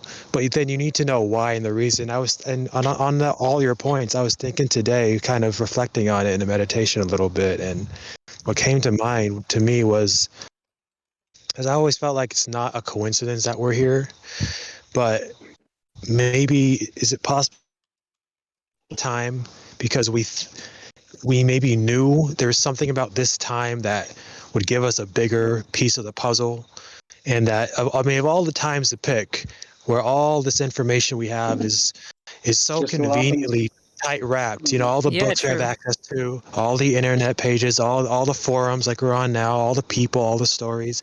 How convenient! It's all we're at a time where we have complete access to it in seconds, and we can change mindsets and vibrations and where we're at and 100%. pretty quickly. I mean, as long as you remain open, you usually have to suffer through it, but That's it. go through a lot of Yeah. lessons. But it's kind of interesting coincidence. I feel like this, because maybe that's the reason where we chose this life this time, because we knew something was maybe wrong in the astral, but we still kind of convinced, we're on the fence. So we chose this time, and maybe because maybe we had a clue, someone told us like there's just a time when you might figure it out, and this is where you can stop those attachments that are bleeding in from the astral. So that's, I don't know. Absolutely. Yeah, I feel awesome. very Yeah. fortunate to be alive right now. That's I true. Same. stumbled upon this. 100%. Tells me that we probably all had many, many lives, and finally on our last one. It's a very, very weird time we're living. Like, look at all that happened. Look at how the amount of people. Sure, we see a lot of asleep people, but even like in 2020, a lot of people started questioning the reality at this point. Mhm. Oh, yeah. Massive. Like, Still, we're a fraction of the population, but I yeah, think but more it's and still more. amazing when you look at at what happened before, at how the world was before and after. Yeah, I feel very fortunate. As messed up as this world is, I'm glad to be alive right now. Same Even though it's here. getting more messed up right now, I just feel that something's going to give, something major might be just my final farewell. Yeah, the biggest thing is getting rid of that whole, is doing the best you can and removing all that guilt thing, complex Yeah. thing, that shame bullshit. And that's the good thing that Mark's channel is. The other channels at this time has this whole topic itself is showing, he highlights that and just blows that wide open. It's just the programming with the guilt thing, the shame thing, and you hold on to all this crap Yep. for what? There- For years or what? Stuff that So you never even. Yeah, you done some action, right? You done something wrong. Was it even you, or was you controlled? Were you controlled? Your mind controlled at that time? Or, like, who knows? It's just half of the And there's things that we do are not even There's us. another Yeah. thing too, that was mentioned before. Like, they say, I thought reincarnation was automatic, that it was just how life works, Yeah. And that's an interesting point, because in the world of materialists, atheists, it's basically that's how the world is, and it's a good way for them to avoid the problem of evil, so to speak. Because when you have the Mhm. God, you can question yourself, why is the world this way, and you can realize that those that rules this place aren't good people, so we shouldn't listen to them. So I think it's also part of the whole reincarnation thing, is to realize that reincarnation is not good, at least as it is now. Yes. Yeah, and there's been, Buddhism, Hinduism. Yeah, I mean, Yep. it's not like it hasn't been discussed before. I mean, the whole concept is to liberate yourself. It's an old concept, and I think those things are, especially those big ones, they're put in place they're like, because the Matrix knows that there's going to be a core group out there that connect with that. And they're like, oh, okay, here's the answer. Blah, blah, this is what I got to do. But meanwhile, they're being kind of thrown for a loop, and misled, because true liberation, I don't know, at least what I went through in Buddhism, it was riddled with misdirection and a lot of red flags. Yeah. A lot of good things too, don't get me wrong, but there was still something missing there that didn't make sense, and it was that it doesn't cut to the core. It really doesn't. It beats around the bush, and you got to do this, you got to do that, you know, all sorts of different bullshit. Like all religions, there's Yeah, some good, exactly. and then something is always hidden. I Yeah. have to tell you, they're running out of isms. Yeah, exactly. There's not many isms left that we can, you know, they're trying to pull the latest Elon Musk-ism and the whole, you know, this transhumanism. It's hilarious. Yeah.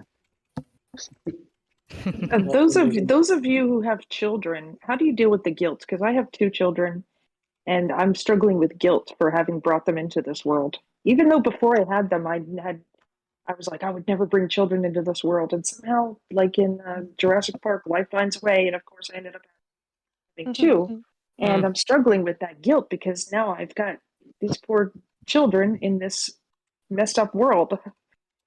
I actually resonate with that. I do feel Terrible. guilt myself. I have 2 kids. Hello, everybody, by the way. Hello. Hey, Hi. brother. Welcome. I have 2 kids. I have a 13-year-old and a 2-year-old, and the thing I keep thinking about is I can't wait till my 2-year-old will, you know, I can't wait till he can understand, so I could like explain to him. But I do feel that guilt you're talking about. Because The problem is when they are old enough to explain, it'll sound scary at first, like it was for me when I first stumbled upon this information. I was freaked out, but then there is a period of you start to actually feel better. You feel empowered and free. But Well, at that first stage, if they reject that because it's scary, you can't save them, and then that's also an attachment because you're trying to save them.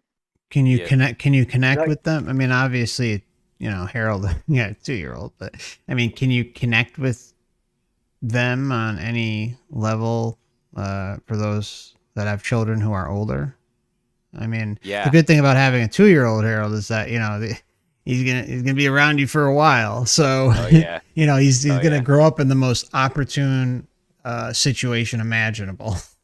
Big time. I would say that you're better from he's 2 to like bring him up knowing these things that you want him to know as a matter of course, rather than when they get, because I honestly don't think that my children could care less. I've got a 13-year-old, a 21-year-old, and a 23-year-old. My 23-year-old, he'd probably be more open and interested because he is quite like he's quite sensitive to like kind of like other worldly things, and he's interested in things. But my daughter, who's 21, she just is not interested in anything whatsoever like this, and my 13-year-old is too caught up with all the stuff that she's interested in and all her friends that I've been watching these videos like it's on Mark's channel, and she comes in and out of the room and she's like, oh, you're watching that again. She's just not interested. But if, like, you know, if maybe as they get older, but I feel like if they're very young, you're the best opportunity to bring them up knowing these kind of things just as a matter of their education, kind of, rather than dropping it on them when they get older and they're already too caught up in the world to really care. But and Harold, definitely keep an ear out for, you know, I would say like in the next year you might start hearing some things about past lives too. Keep a close ear out. Oh, we're paying attention to everything he says. Like just recently he started pointing into shadows. Like a couple of days ago, and he was like, "Monster, Daddy, monster," and I'm like, what? Oh wow. So he's definitely like, you know, you could tell he's gonna be pretty intuitive. But nice. As far as my 13-year-old, like I've had the most deepest conversations with my 13-year-old. I'm not even worried. She surprises me. Like I can sit there and talk to her forever about reality, and she's interested. She's an open book. So I haven't touched on this yet for complicated reasons, but I will. And I can tell she's definitely gonna have an open mind to it all. Nice. So you just made me think of something when you said about your son. Sorry, you carry on. I don't want to cut you. No. About your son pointing into the shadows and saying he's seen monsters and things like that. Yeah. There was this really weird experience I had when I was young, and to this day, and my dad swears now, he's like 70 now. He says if it was him, he would have admitted it. And over the years, we've just asked him so many times, like it's something that everyone in my kids all know about. Everybody knows this happened. And my dad says it was not him. He swears blind, even from when it actually happened. I was very young, maybe like 5 years old. And I remember at the window, there was something like a huge, like life-size rabbit looking in the window, looking at me through the window. And I was terrified. I remember screaming and screaming and screaming. And my dad, like, he came running. What's wrong? What's wrong? And I was crying, saying the rabbit was looking at me through the window. And my mum has said, like, over the years, I used to say to her when I was little, I used to talk to her about the rabbit. The rabbit's come, the rabbit's here. And she didn't know what I was talking about. And this time, though, I remember just being so freaked out because it was like looking at me through the window and waving at me. And my dad insisted it wasn't him, because I said, I thought, was it him dressed up? And he said it was not him. And I've asked him so many times, like I've just said, even to the point, like every couple of years it comes up in conversation and we say, Dad, come on, was it you dressed up? And he says, why the hell? Where would I have got the costume from? Why would I have dressed up as a bunny and looked through your window at you? It doesn't make no sense. I never would have done that. But when my daughter, the one who's 13 now, the youngest one, she was about 2 or 3, and she she got very excited one night, and she said, well, she was like waving at something on the other side of the patio doors that we couldn't see out on the decking. And we said, what were you waving at? She said, it's the rabbit out there. She said, like, the rabbit, mummy, the rabbit. And obviously my older kids, because they're quite a bit older than she is, they're like 21, 23, and she's 13 now. They were like, oh my God, that rabbit you told us about. And I was so freaked out. I literally kind of like shouted at it to go away. I said, we're not wanted here. I never knew about this, like, obviously asserting your sovereignty or telling these entities you don't entertain them. I never knew about that kind of stuff then, but I just knew I didn't want it around, whatever the hell it was. And I said to it, just go away. We don't want you here. Do not come back here. Like, and she never mentioned seeing it again. Yeah. That just made me think of that when you said, but I don't know what that rabbit could have been. Like, honestly, it just, even to this day, it just horrible. Was it a white rabbit by any chance? Yeah, it was a white rabbit. Like, obviously, when I've looked online to explain it to people, and you see those costumes with people dressed up in those really creepy. No way. So it looked like a creepy costume? Oh, it looked like it was a dude in a costume? Life-size. Like a man in a costume. Like someone in a costume dressed like a bunny, but not like how on the Donnie Darko it's like a blackish, like weird rabbit. It was like a white rabbit, but it was so creepy. That would be so creepy. I was so scared. Holy shit. I remember being absolutely terrified of this. But then my daughter, at the time that she said she saw a rabbit looking through her and she was waving at it through the window, but we couldn't see it. She was waving at it. Like, my reaction when, my mum said, I often used to say that the rabbit was outside. And she used to just be like, oh, whatever, because obviously I used to say like these things, like I had a husband and I had a bracelet, and obviously she just took a lot of stuff I said with a pinch of salt, I think. But she said it used to annoy her because I was always saying the rabbit's here, but I don't recall any of those times. But the time I do recall was being absolutely terrified when I just screamed and screamed and screamed because it was looking at me through the window and waving at me. It was my bedroom window it was looking through. And that was what was also weird, because it was like a house that you've got the downstairs, like in England you have like a house like downstairs, upstairs, and my bedroom was obviously upstairs. So for it to have looked through the window at me, it would have had to make no sense. Yeah, it wouldn't have been standing on the ground level. It would have had to have been like climbed up a ladder or something like that, you know. Obviously my dad went out, there was nothing out there. There was nothing out there at all. But I think they're all from the same place. The whole idea of the clown thing, you know, they're basically it's like shape shifting. Basically, they use shape shifting. It's like Matrix AI shape shifting. The only other guy I've heard talking about that, apart from the whole freaking Alice in Wonderland. But why though? Why manifest as a horrible, creepy rabbit? Because it's lush. They get lush. They get lush from scaring. Yeah, I think they absorb your fear. Robert Anton Wilson was going to say was the other guy I heard talking about that. The only other guy he's.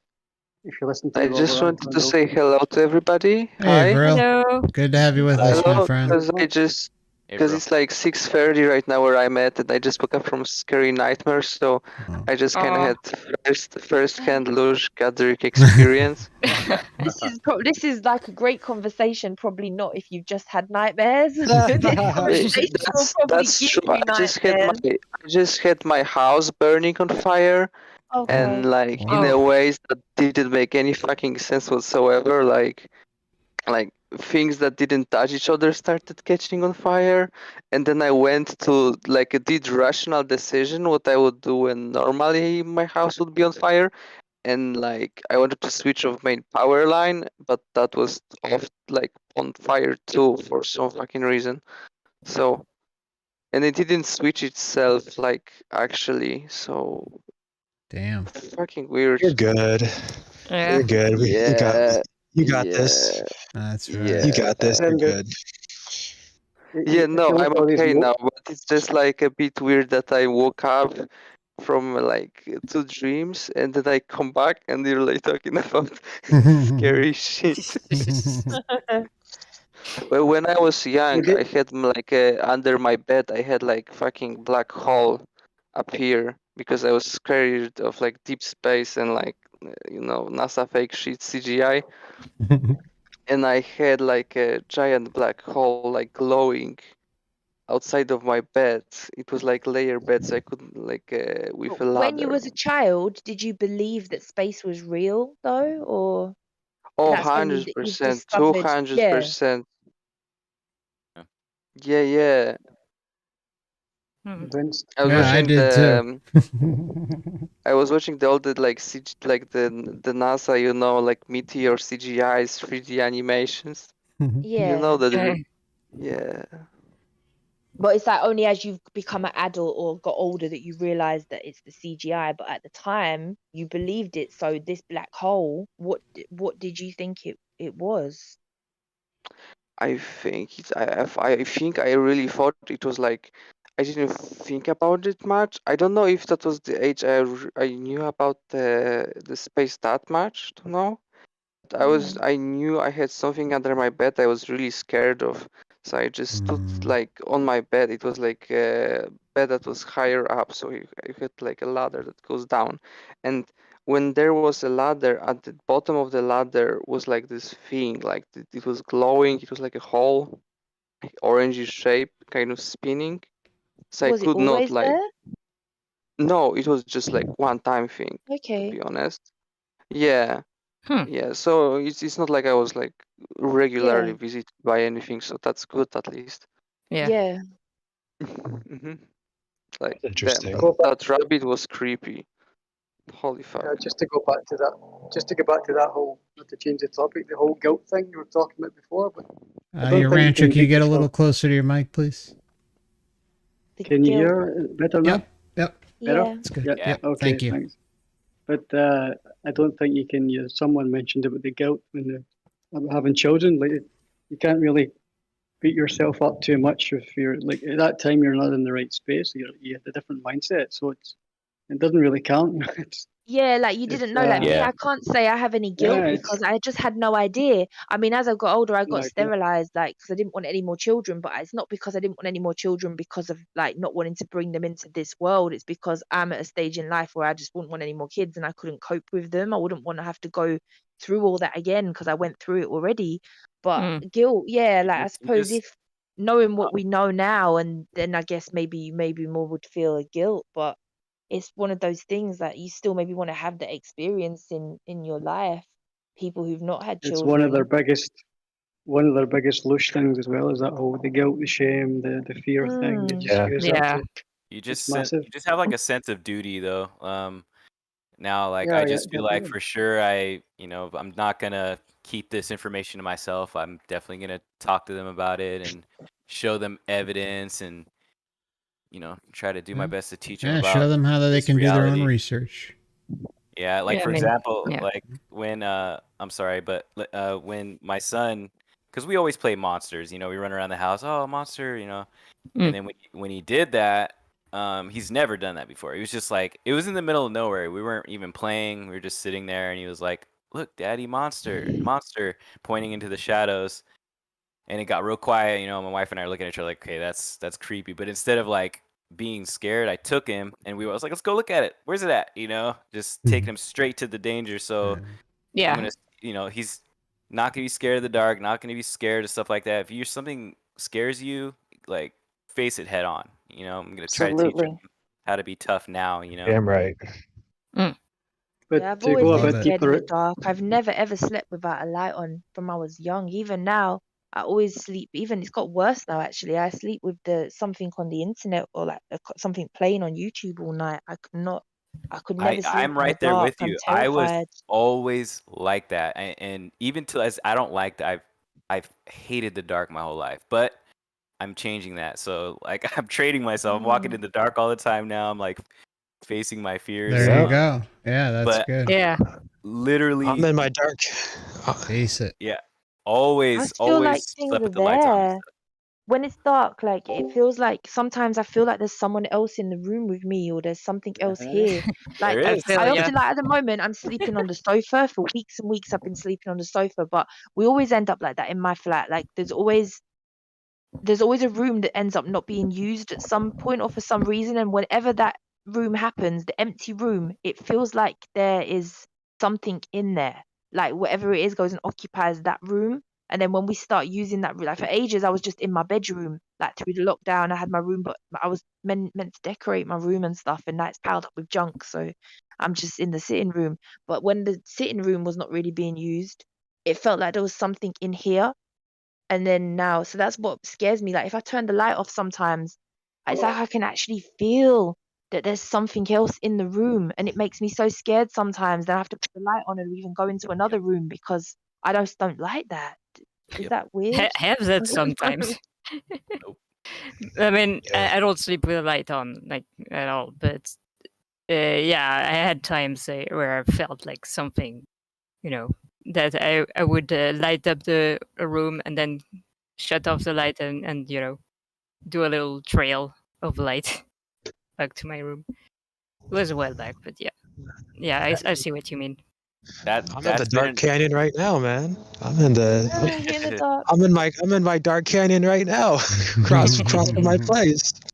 My gosh. You know what I remind myself, because it is true, and it's not exactly pitch black, but it can be. But it's like seriously, even on a bodily level, and then I feel like especially, of course, on the other side, it's like you have all the light within you that you need, and I mean that like literally. Like something may look pitch black, but if you literally just walk into the darkness, you'll literally realize that your eyes will reflect, and the whole surrounding area will reflect off all the surrounding light that's coming from everywhere.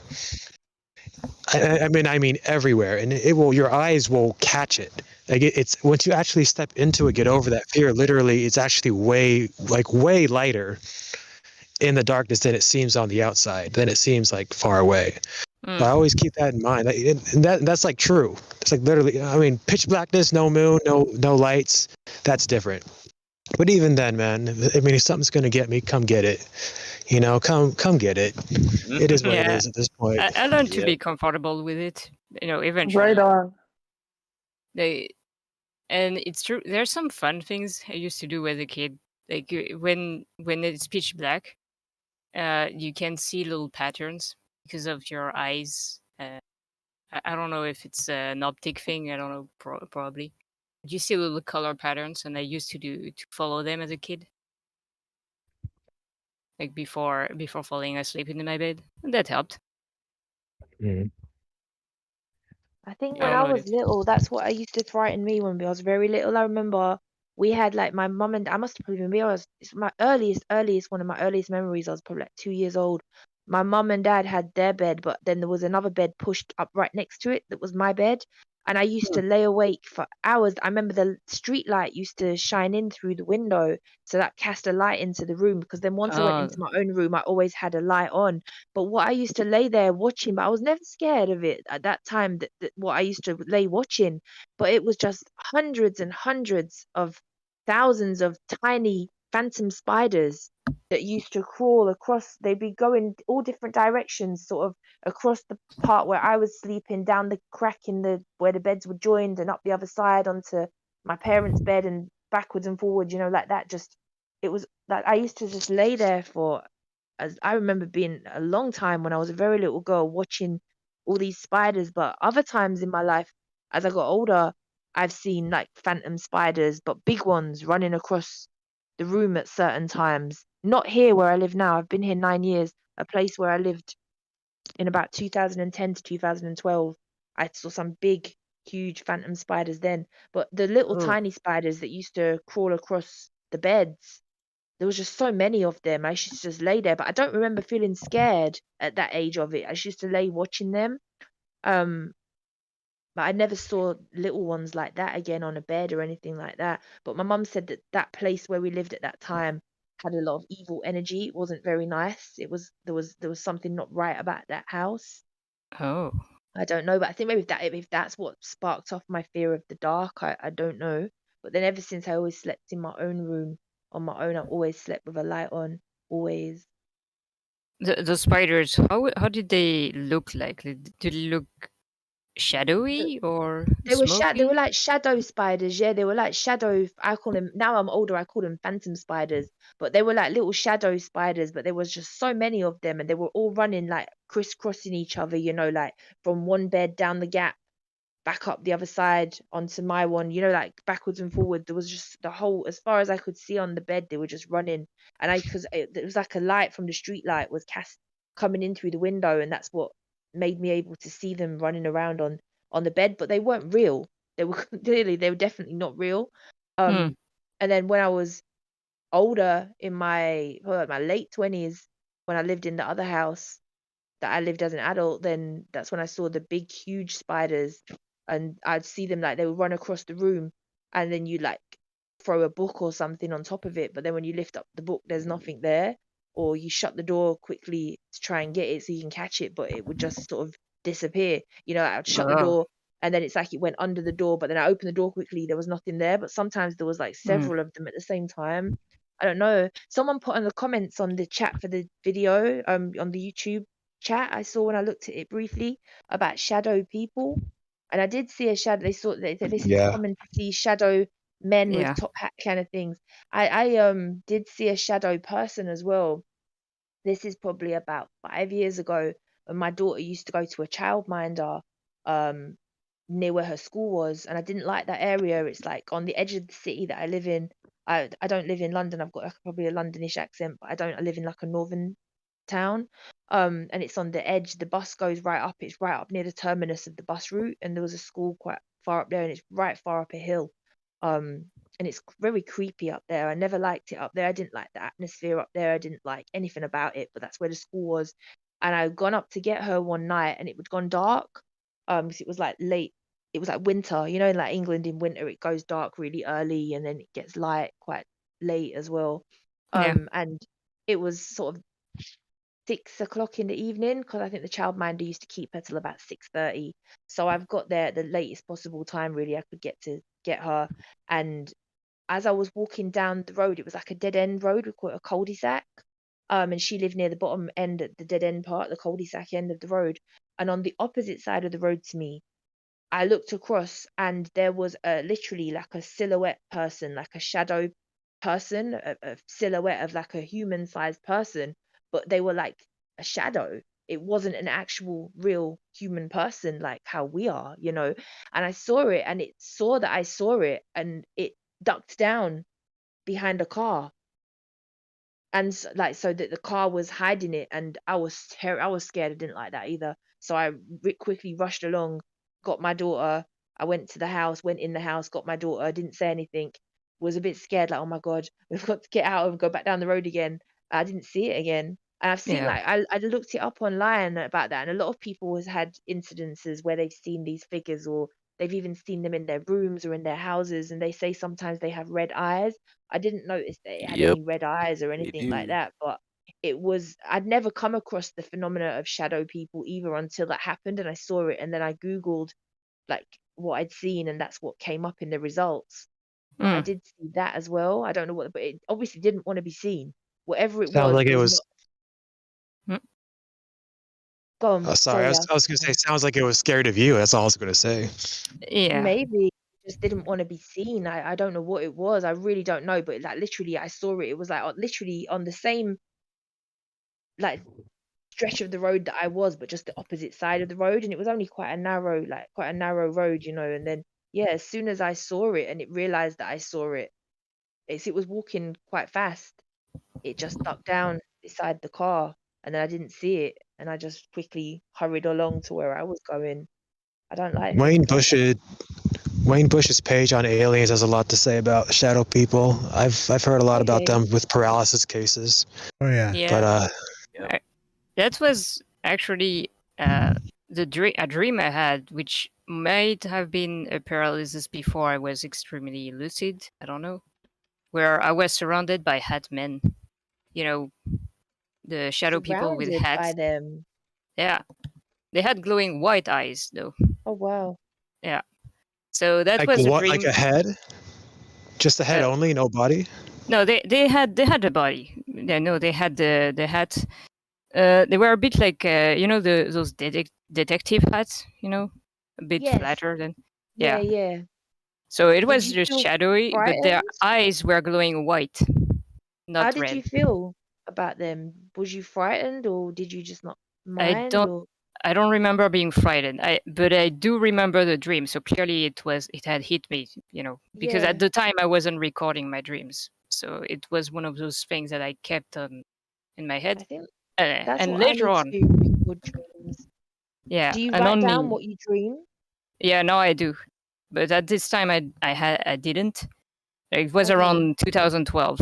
But later on, like Okay. maybe a year later, I found out that about the Hatman phenomenon. I was like, oh, that that is very close to that dream I had, and that's what spurred me to go Yeah. ahead and try lucid dreaming and various stuff. Do And you then like have patterns in your dreaming? Like, do you dream the same places, or yes, do you? yeah, there are patterns, things that places that comes back.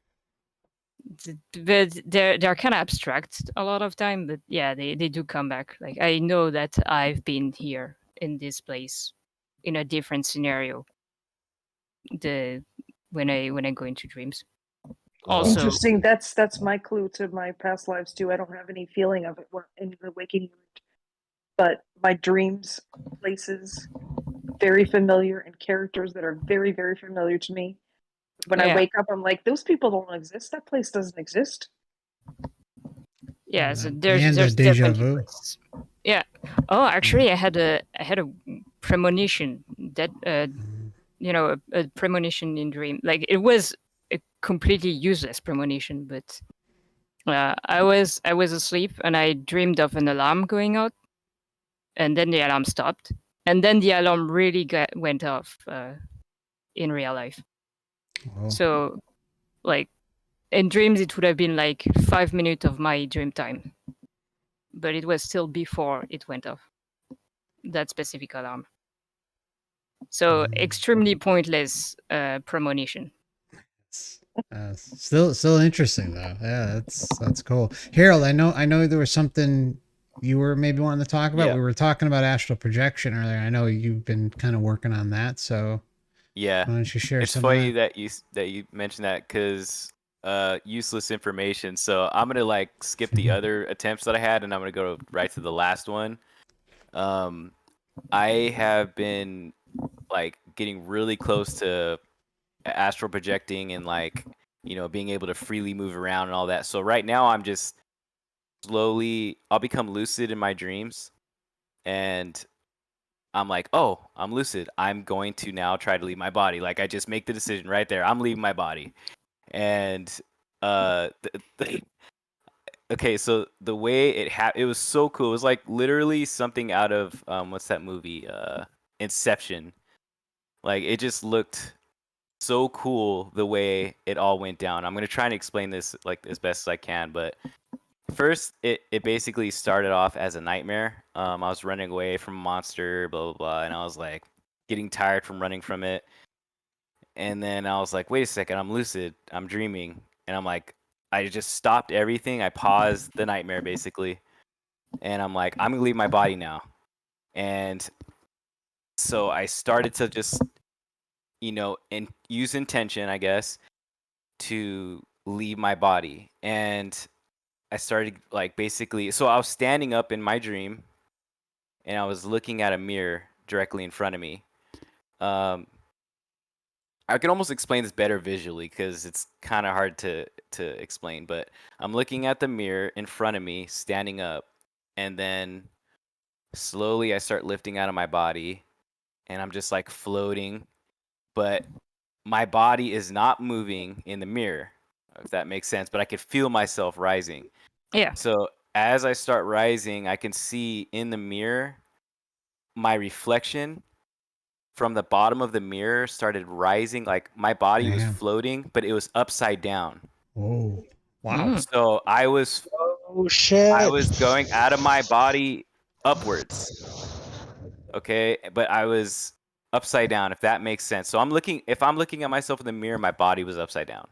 Damn. So I started slowly rising, and the higher I got, I started going quicker and quicker and quicker, and then it started to like almost like a really soft free fall. And before that happened too, I heard like every time I'm about to leave my body, I hear this noise. Like it's like peeling. It feels like I'm peeling away from it, almost like a peeling sound, a moisture sound, a smoky sound. It's really hard to describe.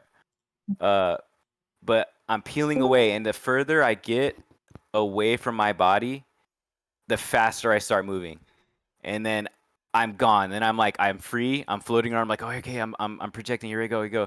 And I'm like, I'm lucid still, right? And I'm floating around, and these, okay. So like literally like a computer screen. This is so stupid. Like I'm so embarrassed to even say this. Like a computer screen. There's these words that pop up in front of my face, like typed out, and it was like the message I was gonna get. Right. Damn. And I was like, oh man, I'm gonna learn something right now. I can't wait to learn this. And then it says 100% of Cubans are Cuban. What the fuck? What? And I was okay. So here's the weird thing. It sounds really stupid right now, but when I read it, I was like, oh. For some reason, it like struck me as profound. I was like, that's deep, man.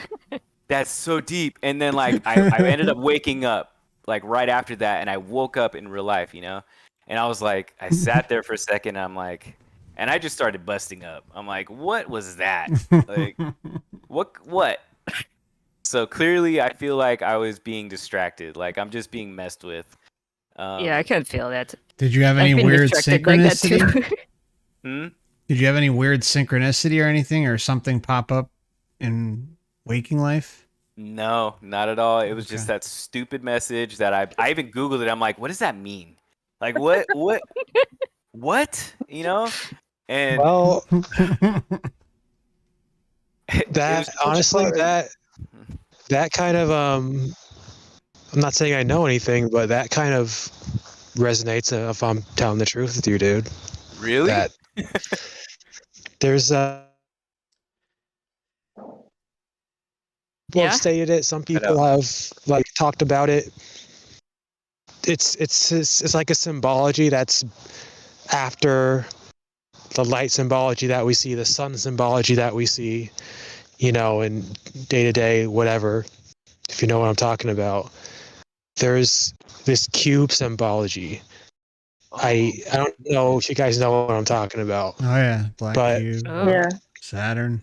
Some people, and it's in a lot of things. Like the Saturn stuff. Some people say out of body near they saw the spaceship cube. They saw even UFOs, cubed UFOs. Yeah. So and then some Cuban. I personally see it as like how the closest thing I've been able to interpret it as is, well, two things. One, sometimes I get the feeling that this whole matrix is inside some cube, like this whole system. Yep. The whole thing, the whole astral. That's one. Secondly, I feel like it's symbology for the three-dimensional.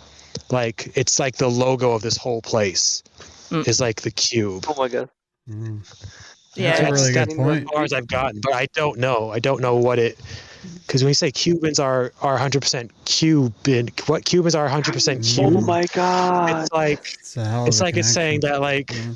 Well, it's almost like it's trying to say that you are where like Cubans are kind of like humans, but Cubans like within the 3-dimensional in the cube. Oh, like maybe they call us Cubans because we're in the cube. Yeah, I'm so glad I told you this story now. Incredible. Great connection, Johnny. Oh, in terms of useless, That's cool. useless talk, there's another that I had at a point. Instead of going out of the lucid dream at a point, I was trying to get in my body inside the lucid dream. So I was opening myself, and I made sure. At first, I wanted to make sure that I reduce all the sound, making sure no interruption, basically.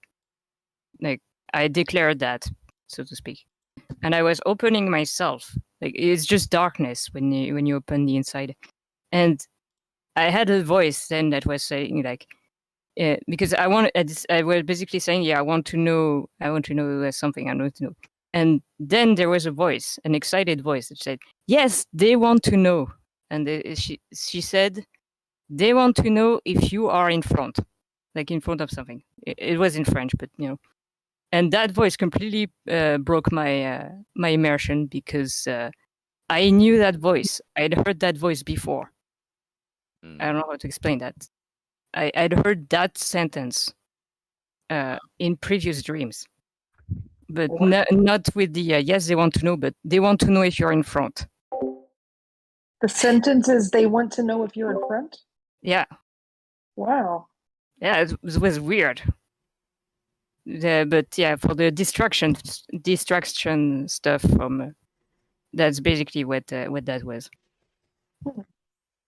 Yeah, I have no idea what that means. I definitely feel like I'm getting blocked, like you are. You know, the previous times too. I think probably like 2 times. Like I'm becoming lucid in my dreams. All this has happened recently, like a couple weeks ago and days ago. But every time I'm basically, you know, getting ready to leave my body. Once I get past that whole peeling thing, whatever that is, like I'll feel hands grabbing me and like grabbing my groin even, and like trying to like tickle me and like grab me down there, and just in that instantly when I feel that I wake up because throws you off. Yeah. So my next, you know, I'm gonna try to make that stop however I can, because did you? I don't know. Did I mention considering getting a zero gravity chair to you? Zero gravity chair? No. You can get one. I don't know. I got one. I think for $70 or $75 at Costco, but you can find them, and they're a good tool. They've helped me, even though my successes aren't that few and far between, but because it forces you to lay on your back, and they're pretty damn comfortable, and it's better than being in your bed. Interesting. The thing is, I have not had any well, I was really close to leaving my body when I was awake, so I was basically meditating and following along a guide, and I got super close, but it's really hard for me. I just get distracted easily. Like I'll start itching, my leg will be uncomfortable. I feel like when I'm becoming lucid in my dreams, I feel like I have no doubt that I'm gonna be gone. Like I'm gonna leave my body easily. I just have to overcome the first initial. It's because it's jarring when it's happening. I don't want to admit it, but I get scared every single time it starts to happen, and I don't know why. I'm trying not to let it scare me, but it's just jarring. How do you define which part is leaving? You say I, but which part is the I? I don't know. Describe that. I think me, the real me, I'm just leaving this capsule of mine. Is it the soul, or is it the spirit? Is it the consciousness? What is it that's actually leaving? Well, I mean, that's the question.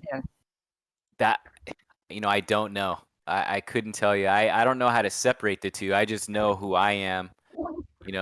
Inside. I guess. I don't know how to. I know I guess I know what you're trying to say, because the soul is like our kind of like our life script, like me, Harold, like the stuff I've been through, the way I make decisions. Yeah, a little bit of freedom, it grants you a certain amount of flexibility or freedom, but then you get so far, and then they start sending out the traffic police entities. Oh, there's I feel like there's someone literally always with me now or something, because it's like almost like, how do they know? It's constant. Every time I try, it's like there's something there messing with me.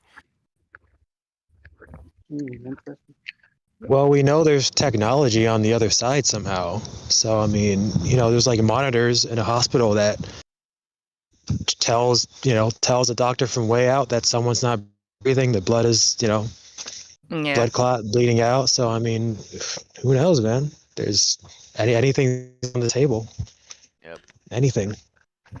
Also, we mentioned also potentiality of AIs, artificial intelligence. A thing of artificial intelligence that they could have networks like that they could be there, be present somewhere at multiple places. Yeah, I think it just activates maybe like when you give off a certain frequency or something, and it's like, okay, we got to go harass Harold. He's about to go out of his body. He's getting there. So here we go. It's like it just self-activates. Yeah. They're always tickling me, man. Actually, they're always grabbing under my armpits and groin, and Jesus, like, leave alone. Freaking creepy assholes. Yeah. I heard the fourth somewhere one that said that. Yeah. I heard somewhere that it's not a good idea to write down your dreams, by the way, because you're just making their job easier. Everything's recorded. It's like really, like it's like you think about it. It's I heard that. It's I think it's helpful. I think it can be helpful. And it helps with recollection. They have recorded it anyway, so your thought. They're gonna know your thought, so it doesn't really matter. Yeah, I don't think it matters. Yeah. I mean, at this point, you don't even know most of your thoughts when you're doing it. That's why you record them, so that you actually don't forget them. Yeah. My most recent OBE, about a month ago, I'd say, I had a message written that maybe you guys could help me interpret, or maybe it's just something that's going to happen in the future, or meaning for the future. I don't know, but I didn't get very far in this OBE. I just basically floated above and was able to read something that was written on the ceiling, around the ceiling fan, and it said, "The lone mockingbird." After that, it said, "The shot." The lone mockingbird? Yeah. So maybe it was just something random that I made up with my own mind. I don't know. But it was written there. So sometimes when I see something like that, I'm like, there must be some meaning to it. What's like the other... The Cubans have meaning. I mean, maybe. We found a meaning. Yeah, no, I thought it was hilarious until he, I don't know if it was Joni that explained that. That was really cool. Yeah, it could be the cube. It could be the cube. The cube is everywhere. It could be. There's the whole idea of the thought forms and the egregores. So you could be running into some type or archetype or some egregore or thought form like in the astro. Who knows what's floating around out there? It could be just it could be anything like that. You have to remember what's the energy and what's out there. It really felt like it was an actual screen in front of my face. That's something else I wanted to mention. It was like right there, like the glowing of the letters was coming back to my eyes, Yeah. It was just, it felt, like I said, the message felt so deep when I was reading. I was like, oh, just learning. I was like, yes. And then when I got up, I thought it was a big joke, but yeah. Wow. No, the screen imagery is all those types of near-death experiences. Yep. Near-deaths and OBs. I mean, so there's something there. Yep. There's technology. It's reminding me of the thought shot back in my mind, not to veer too far, but of that last NDE Mark was talking about, the last one like 3 NDEs ago with the guy with This guy claims that the white light was being generated from some giant AI freaking robot out there that got killed off. That one, wow. You know, I mean, technology. You know, again with this technology theme and the other side, this technology and the astral. And we have Yeah, we have technology developing technology. here, you know, so why, you know, it's probably a reflection in a small way what's here that, you know, multiply it times a zillion with what they have available. that's No true. doubt. We're literally looking at screens right now. Yep. Yep. I mean, or when we have like skin screens, you know, these eyes. I mean, yeah. Well, skin video cameras, I guess. I don't know, organic video cameras, whatever you want to call it, but you know, it's all electricity. Harold, you got any other experiences? That's it. That's been the big one. There's another one I wanted to tell you guys, but I want my wife to tell that one because it happened to her. Okay. And it just felt like actual real life, real time intervention from something. People channeling spirits, talking about my son, and I want her to tell it because it happened to her, and I'm really bad at recounting stories. So sorry about that. I'll tell you about that one later. No worries. But, No worries. Yeah. Yeah, I'm looking forward to hearing the full story. Yeah.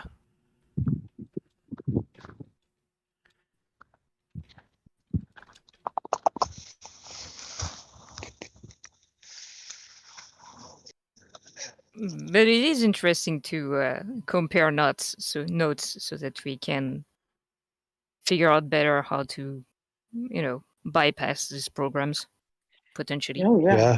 Yeah. Absolutely. Clues. We put them all together, and It's vital. yeah. Think about every rebellion, man. This is how every rebellion has started in history.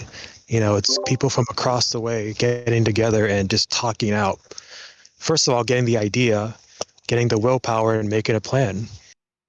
I mean, it's no different with this. Yeah, true. I just said before, kind of where, I mean, I'm at a lot of places all at once. But seeing like certain symbologies, I've been hot on the sun symbology, and that's kind of where I've been at, like the ultimate as far as so much of it in media, so much of it in all these places. Even it shocked me very recently, like this is on YouTube, so I'm not gonna, but even at my place of work, I mean, I shouldn't be surprised, you know, that stuff, but I'm still, of course I should be, but like, it's like unbelievable, you know, some of the connections that you begin to see, you know what I mean? It's everywhere. Yeah. And It's everywhere. Yeah. Company logos, car makes. Is it like Mitsubishi? Isn't that like a sun god or something like that? I don't know, but it's just everywhere. Yeah, there's and a lot of links to astrology, but yeah, the sun is a big part of the deal. I've been seeing things about. Could you update me then? Could you update me on the sun then? Because I always heard about the Saturn, but never about the sun that much. Like everybody. Basically, long story short, some would say, I don't know for sure, I don't think anyone does, but it's as if some would say whatever the white light actually is, some say it's the moon, some say it's the sun, some say it's a billion suns, or it's a portal, whatever. But it would seem like after you go into the light, whatever happens, we forget everything.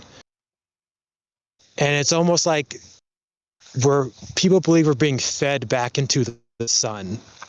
You know, this is where like the whole worshiping of the sun and the sacrifice of the sun truly came from way back in the day with all the old religions, because there was actually something to that.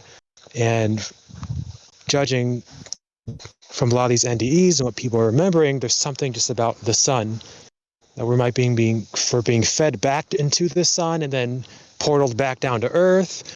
Or there's a lot of things people say in music. I stole my power from the sun. We are sun becoming. There's just sun. There's something about the sun. Here comes the sun. And Yeah. something about it. It's sun. It opened up my eyes. Black hole sun. There you go. Yeah. Black hole sun's a big one. Yep. I gotta see that video too. Holy shit. Oh yeah, it's a trip. Yeah, bro. I've been getting a little confused about the whole sun and moon symbology. I at some point, I don't know if it was in a live stream, one of Mark's live streams, or maybe in the Discord, but we were talking about how the moon. I thought the moon was the place where your soul gets harvested, and that's what I good think. Question. Yeah. Something that I've heard someone who had it in it was I don't remember. I think it was Lavette in YouTube or whatever, and she was talking about her pre-birth memory, and she claims she remembers coming down from the sun, and she claims the sun was like mechanical in the way it's talked.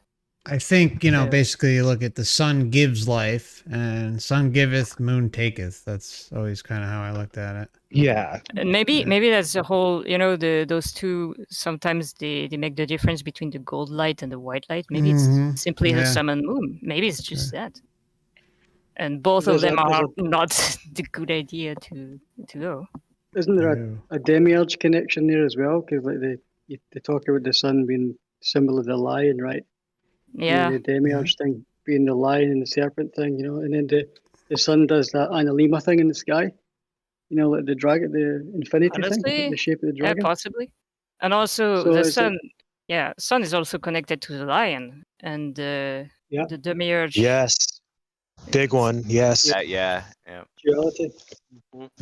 Give and take, you got the duality, and the mechanical thing being, it would be more mechanical in nature, more like AI type thing. Yeah, sounds about right. That's based. You guys got that was based like it's. Some people believe to the point where the moon is the white light or whatever, but then you're stored in the moon. Then here's another kicker: the not the solstice, the thing where the sun and the moon align perfectly. What is that called? Oh, eclipse. The eclipse happens. The eclipse is weird. And there's a ton of eclipse symbology out there. Basically, they think you're portal into the sun at the eclipse, and then from the sun you're portal down back to Earth, and that's what they think it all really. That's this actual system or whatever. But that's whoever asked that question. That's what I've gathered is what some people believe is going on. Speaking of eclipse, Mitsubishi eclipse. Yes, there you go. Oh shit! Damn you! Damn. Yeah, but there's a lot of that eclipse symbology everywhere too. Just like the cube, just like the sun, it's like the eclipse thing, and that's like a really secretive one. Like it's hard to know what that's the only explanation I've heard that I've come up with too is, a portaling between the moon and the sun, and then in that astral. That's the only thing people have really been able to come up with, it seems. But even like Westworld, remember the beginning of Westworld, Eclipse? I see a lot of album covers. There's one, I'm going to try to post it right now. That is. Yeah, and in the Westworld show, also in a later season, there's like an AI, and the way it shows, it's very much like an eclipse. Like, a black. The colors are inverted, but it looks like a black sun with rays around, like an eclipse. So there's very much the eclipse thing. Speaking of inversion, I'm sorry to go back to what I was talking about my story earlier, the astral projection. That makes me realize, like when I was coming out of my body, the right side up is the other direction. You know what I mean? Mm-hmm. When I started falling, I was facing the right direction, like literally inverted. So I don't know if that's more evidence that I was actually properly leaving my body or what. But I forgot to say that's a scientific fact. Wow. Go ahead. Yeah. Whoever was talking, go ahead. Yeah, whoever was talking. Robert Monroe also, when like he was walking out of body, he noticed that everything is inverted. Like he like goes out seeing his full feet instead of like head. You get me, right? Yes. Yeah. Yeah. Yeah. Hey Ed, how you doing, man? It's been a while. I hope you're doing well. He might just be listening now. Ed? Yeah, he might. Oh. Be. He's been here a while though, so I just wanted to say hi. Yeah, true. Also, something else about the sun symbology. I was thinking about, you know, Howdy Makowski, you know? Yes. He was doing, and I was watching one of his previous video, which he referred to at a point, because apparently he received a package. He said he doesn't know which one. And he had a poem in it, and the symbology, I don't remember the poem, but the symbology was basically about the green lion eating the sun in alchemy. And that again reminded me of the demiurge. And even the poem was like, it was linking humans with the sun energy. Okay. So I was wondering if it was also something like that. Like we might be the sun, so to speak. I don't know how to explain that. Maybe that's our energy. They said we are the sons of God. So sons, maybe. Maybe there's that too. Yeah, that's what I. Yeah, they made that connection too. Yeah, that's what I've heard. I think that there's double clearly some kind of etymology thing going on with the Son of God and the word "son" in itself. Yeah. I think I don't know if you guys have ever seen a documentary, a Zeitgeist. Oh yeah. Yes. Zeitgeist documentary. They talk about basically about like the Christ being the rising sun. About after the. Yep. Yeah. You just got to be careful with that one. There's a lot of. Yeah. A lot of bullshit in that one. Oh yeah, it's all just it's all like they just talk about basically like a bunch of theology stuff. Yeah. At the start, because later I think they switched to like I don't know. I think later it switched to other topics. But some weird like utopian like I don't know. It's just. Oh yeah, I remember. It's like let's have an AI that's gonna gather all our lives and have like resource-based system thing, kind of. Yeah, that one was weird. It's like resource-based economy, stuff like that. Weird stuff. It was like full luxuries. Like it was named fully automated luxury communism or something. It's like people call it like this. Like we're gonna have robots to shit for us.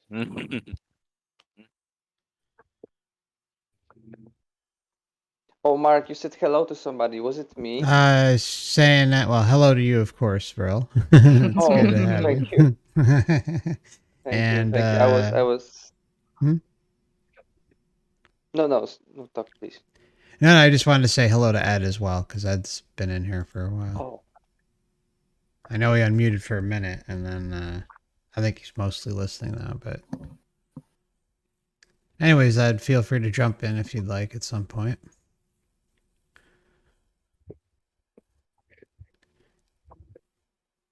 Okay. All right. So... In general, I felt like kind of asking just how everyone was coping, with life and with all this and getting through everything, the day to day. And I know with me, I can't stop thinking, I can, but I want to. I have a lot of time where I can walk and kind of do me with my work.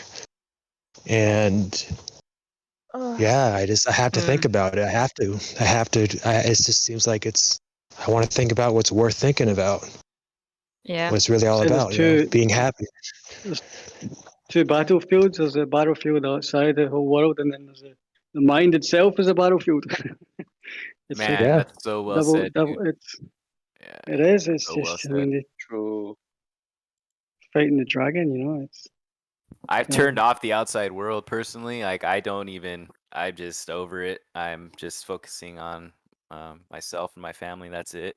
I can't stand it. If I let it, if I sit there and keep realizing what's going on around me, I get upset. So I shut it off. I mean, it's kind of made to upset us in a sense, the news and all that. Yeah, Hey guys, how are you guys doing? I don't watch no news. I don't watch no TV. I don't watch no films. I used to, but I just haven't got the patience anymore. Like literally, increasingly over the years, like the TV went on less and less, and now it just never goes on at all.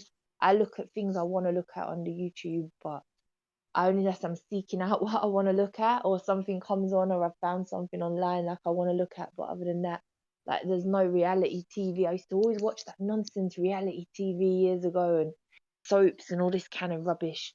I just don't watch anything anymore. I just turn there's it a all off. lot. Doesn't There's a interest lot out me. there. There's a lot And out then there like that you can learn from. Yeah, I mean, yeah. what you mean that just like on the mainstream stuff or the stuff that's there? Like, I Symbolism, just feel like that stuff's there to, well, not mainstream, but like more like Yes. movies, some TV shows. Oh yeah. There's a lot of truth coming Watching out. Matrix. It's kind of an inverted realm. So if you watch fiction, you tend to have a better view. More truth. Yeah. I see. That's so true. I see from the movies that we watch as a younger generation, like Netflix shows, that there is like a popular Netflix show that everybody watches every like 3 months or so, and it has like some kind of I would say message, like key core message that is like sneaked there, like there was this Squid Games. And later there was was talking about that. I've never seen it was it. like later it was Edge Runners, and they like disclosed the whole simulation inside the simulation agenda. Oh. Yeah. Every time I watched everybody focused on like the main character and stuff, but like the real message was that you're gonna have like a simulation that's gonna be indistinguishable from the real thing. And it started all manifesting like they showed the cyberpunk, and like next month like everybody knew about the AI art, and there was also this Oculus Rift that was able to like make you feel touch and stuff. You could do that right now. Like Good I have a point. VR headset, and it's even just this low grade one. Yeah. Sometimes it's unbelievable how real it looks. Yeah, there are some pretty. They did some pretty impressive job with the VR. Yeah. One game, I don't know if you guys do play that stuff, but one game I'd recommend that's just like crazy is Lone Echo. It's Lone Echo. Yeah, it's like this outer space simulator, and it's just like it just feels like you're really there. It's a cool. I saw you playing boxing on Twitch the other day, but I caught it right after you went live, or after you finished your stream. I was supposed to box my buddy, but he got scared. He got scared. Is that Lone Echo? Kick Is his that virtual ass? He's afraid you're gonna kick his virtual ass. Yeah. I guess. Yep. He's been dodging me. He's making excuses. It's okay. Is Lone Echo like a VR game you're saying, or it's like a? Yeah, it's a VR game. It's just it's basically like you're a robot, and you're just trying to find out. Maybe I'll stream it for you guys sometime. Yeah, but it's please. Because it's like a story too. It's it's really interactive. Yeah, I'll drop your Twitch right now for people. Okay. I'll announce it. I'll play it probably maybe next week. Let us Friday, Saturday. Let us know in the server too. Cool. Let me try and find you here. What was I gonna say? Oh, I wanted to ask you about was it Elder Rings? All right, we'll do same old Ring, first. Yeah. We'll do it. All right. Yeah, because are you still playing that? No, I finished it. No. So what's the verdict with the? I see that it just for sure it's packed. The entire thing's packed with symbolism, but it's like George R.R. Martin wrote the story, and I feel like a lot of stuff that he writes has just all kinds of symbolism just entrenched in everything he does. And it's just really abstract, you know. I'm trying to think. I can't think of anything that stands out glaringly, but if you if you were to play it, you'll know what I'm talking about. Just okay. It's okay. Like the last boss is like what's that androgynous boss, like where it's like this boss that's like posed like Jesus, but it's a female and a male at the same time, and it's like Lucifer. Yeah, what do you call it? Yeah, Baphomet maybe. It's called the boss or the leader of the world, the controller of the world is called Queen Marika, and also like Radagon at the same time. It's like this androgynous character, and the whole purpose of its existence is to get rid of the death shard, so nobody can die in that realm, and they're just there to suffer forever. Sounds like transhumanism. Coming to a theater Bro, near you. oh my gosh. Oh my gosh, we're on the same page, bro. So that's basically the whole story. Jesus. And the land that you're questing is called the Lands in Between. Oh, Jesus. So that's the reality. The Lands in Between. It's the way station. Hmm. Or the limbo state. Man. Limbo zone. I remember Mark, I put that question to you. Where his statement just reminded me of ultimately, I mean, there's a whole lot of ultimates, but like a deceptive ultimate is like, what if some type of AI is trying to revive itself through us, through our these conscious shells that we have, but then, you know, hack it in a way and revive itself through that matter. Oh my gosh, dude, that is so weird that you said that. There's this video game called No Man's Sky, and that's literally the whole premise of the game. It's like confused and it's dying. Yeah, no, it's this dude. That game is nuts. That No game Man's is Sky crazy, is so cool. But that's basically the whole premise, that you're basically trying to revive. This AI is sending out pieces of itself to try and just prevent it from shutting down or something like that. I don't know, but that's basically the whole story of that game, No Man's Sky. Preventing itself from shutting down. The premise similar to in the old dot hack games and movie. Well, like very campy, but well, not campy.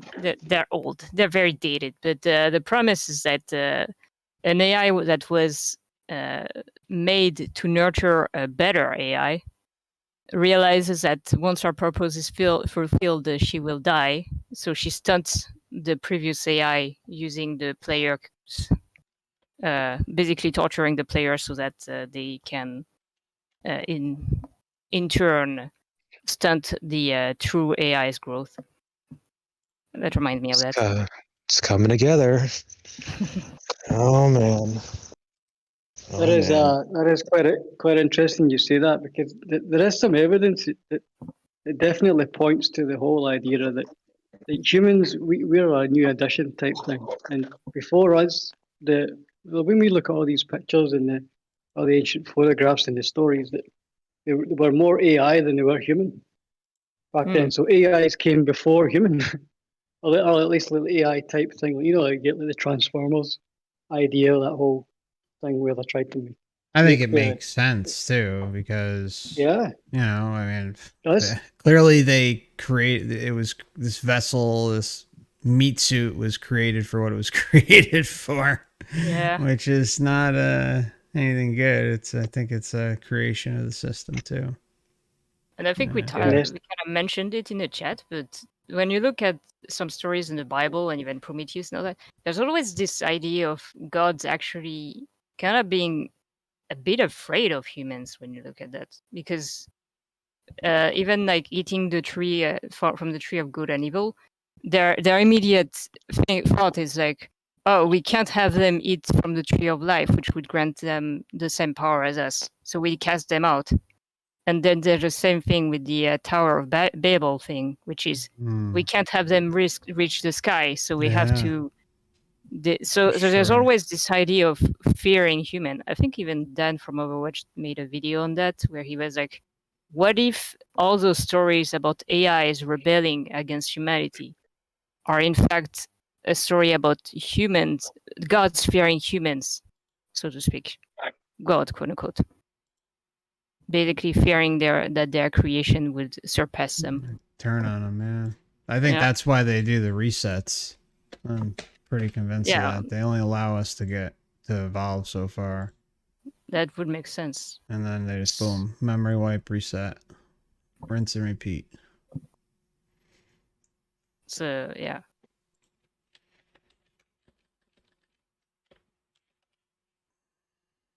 But you know how if you look at that picture, the famous picture of the is it like the Anunnaki one?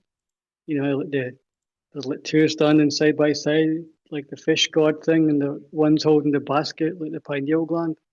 That whole like the most famous, you know, these ones. There's so many of them. But if you look at that, actually look at that closely, and then you go look at their legs. They look like AI transformer type legs. They're not human. You can see like the moving parts, you know, just like Terminator 2, you know, same idea. And it's more than there's more than one like that. There's a few. I mean, you actually look at it closely. It's like, and then they always wear these masks, right? They've got why did they have to wear these? You know, the whole Egyptian thing with the dog hair, the bird or whatever it is. Like, yeah, you can never show the truth. Sometimes they have bird masks or bird hair. Yeah. What's going on with that? Is it symbolism, or there's too much of it? You know, it's just what's what did the Egyptians actually really look like if they existed? You know, and then if you look at the pyramids or the technology there, the whole the whole technology side, the free energy side, and it's definitely. And everyone's looking for like a human creator, you know. It's in the past, they're looking for a human type thing. Yeah. Yeah, it's something is weird with the old deities, so to speak. Whatever they are. Yeah, there's tons and tons with Egypt. It's crazy. Gotta ask too, what the hell was going on there? And that's only the ones we see above the surface. Like what's hiding underneath? What's under the desert, under the ocean? Yeah. There was actually a guy. Yeah, there's a channel there that just released. They found some something in the desert, uncovered some structure that was buried under the sand in the desert, and it re-emerged. So that was quite interesting. Try and find a link for that. Some building. It begs the question. Like, it begs the question. Even like Monroe talked about it in his book too. Just because we talk about all the symbology, somebody is putting it out there. I get the feeling like a lot of these, call them elite, whatever you want to call them, but like, these rich people who are in positions of power. Parasite. It's like, how do they not freaking know about the white light? Like, how is that possible? And obviously there's all this symbology in almost every piece of media that we see. I mean, literally, man, I'm watching football, and I think it was Jim Nantz. He makes a white light reference in his commentary. Damn. For freaking football, dude. I don't know where it came from, but it was a straight up real, like, he said it so specifically, like, if you just keep going down the tunnel, a light will reach you at the end if you just keep striving for it. He said it like that. Jesus. I'd like to get that What clip. the fuck, bro? And it was, you know when someone's being like articulate and specific, you know what I mean? It was like that. Like it wasn't no accident. Jeez. So it's like, what do these people know? Like Monroe was saying, like if government agencies have an idea, I mean, how deep does this freaking go? Yeah. I still think everything's like compartmentalized though. You know, I mean, Oh, they yeah, need probably. their chief parasites to continue to run this place. And even if they're growing up in these mystery schools or what have you, they're still not. There's only going to be, I would say, very, very few that truly get it. And then, of course, you can add in you could throw in the curveball with the NPC thing, like hearing that on football. That's just weird as hell. I mean, maybe, you know, it could be a one of those Matrix hints that's out there. You know, and you're of course maybe it got researching too. beamed into his head at this point. Who knows? So weird. Yeah, it's Just like they show all this truth in the movies, you know, in these shows. I mean, even though it's layered truth, there's tons of truth, and most people have no freaking clue what it is. But on compartmentalization, I mean, it seems pretty clear because it's always like that on the cults, and they seem to really love their pyramids. So it makes sense that it's a pyramid scheme. Pyramid scheme, yeah. Yes, yes, yes.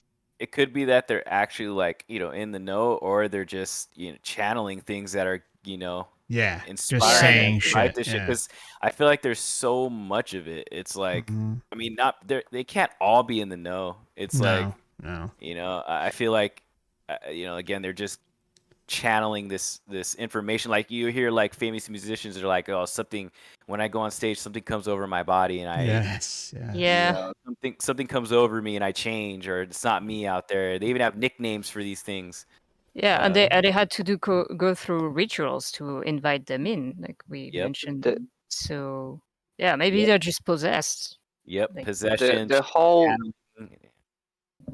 whole concerts, like modern concerts of modern musicians, sometimes look like rituals, and with like ritualistic symbols and big time. all big time. Yeah.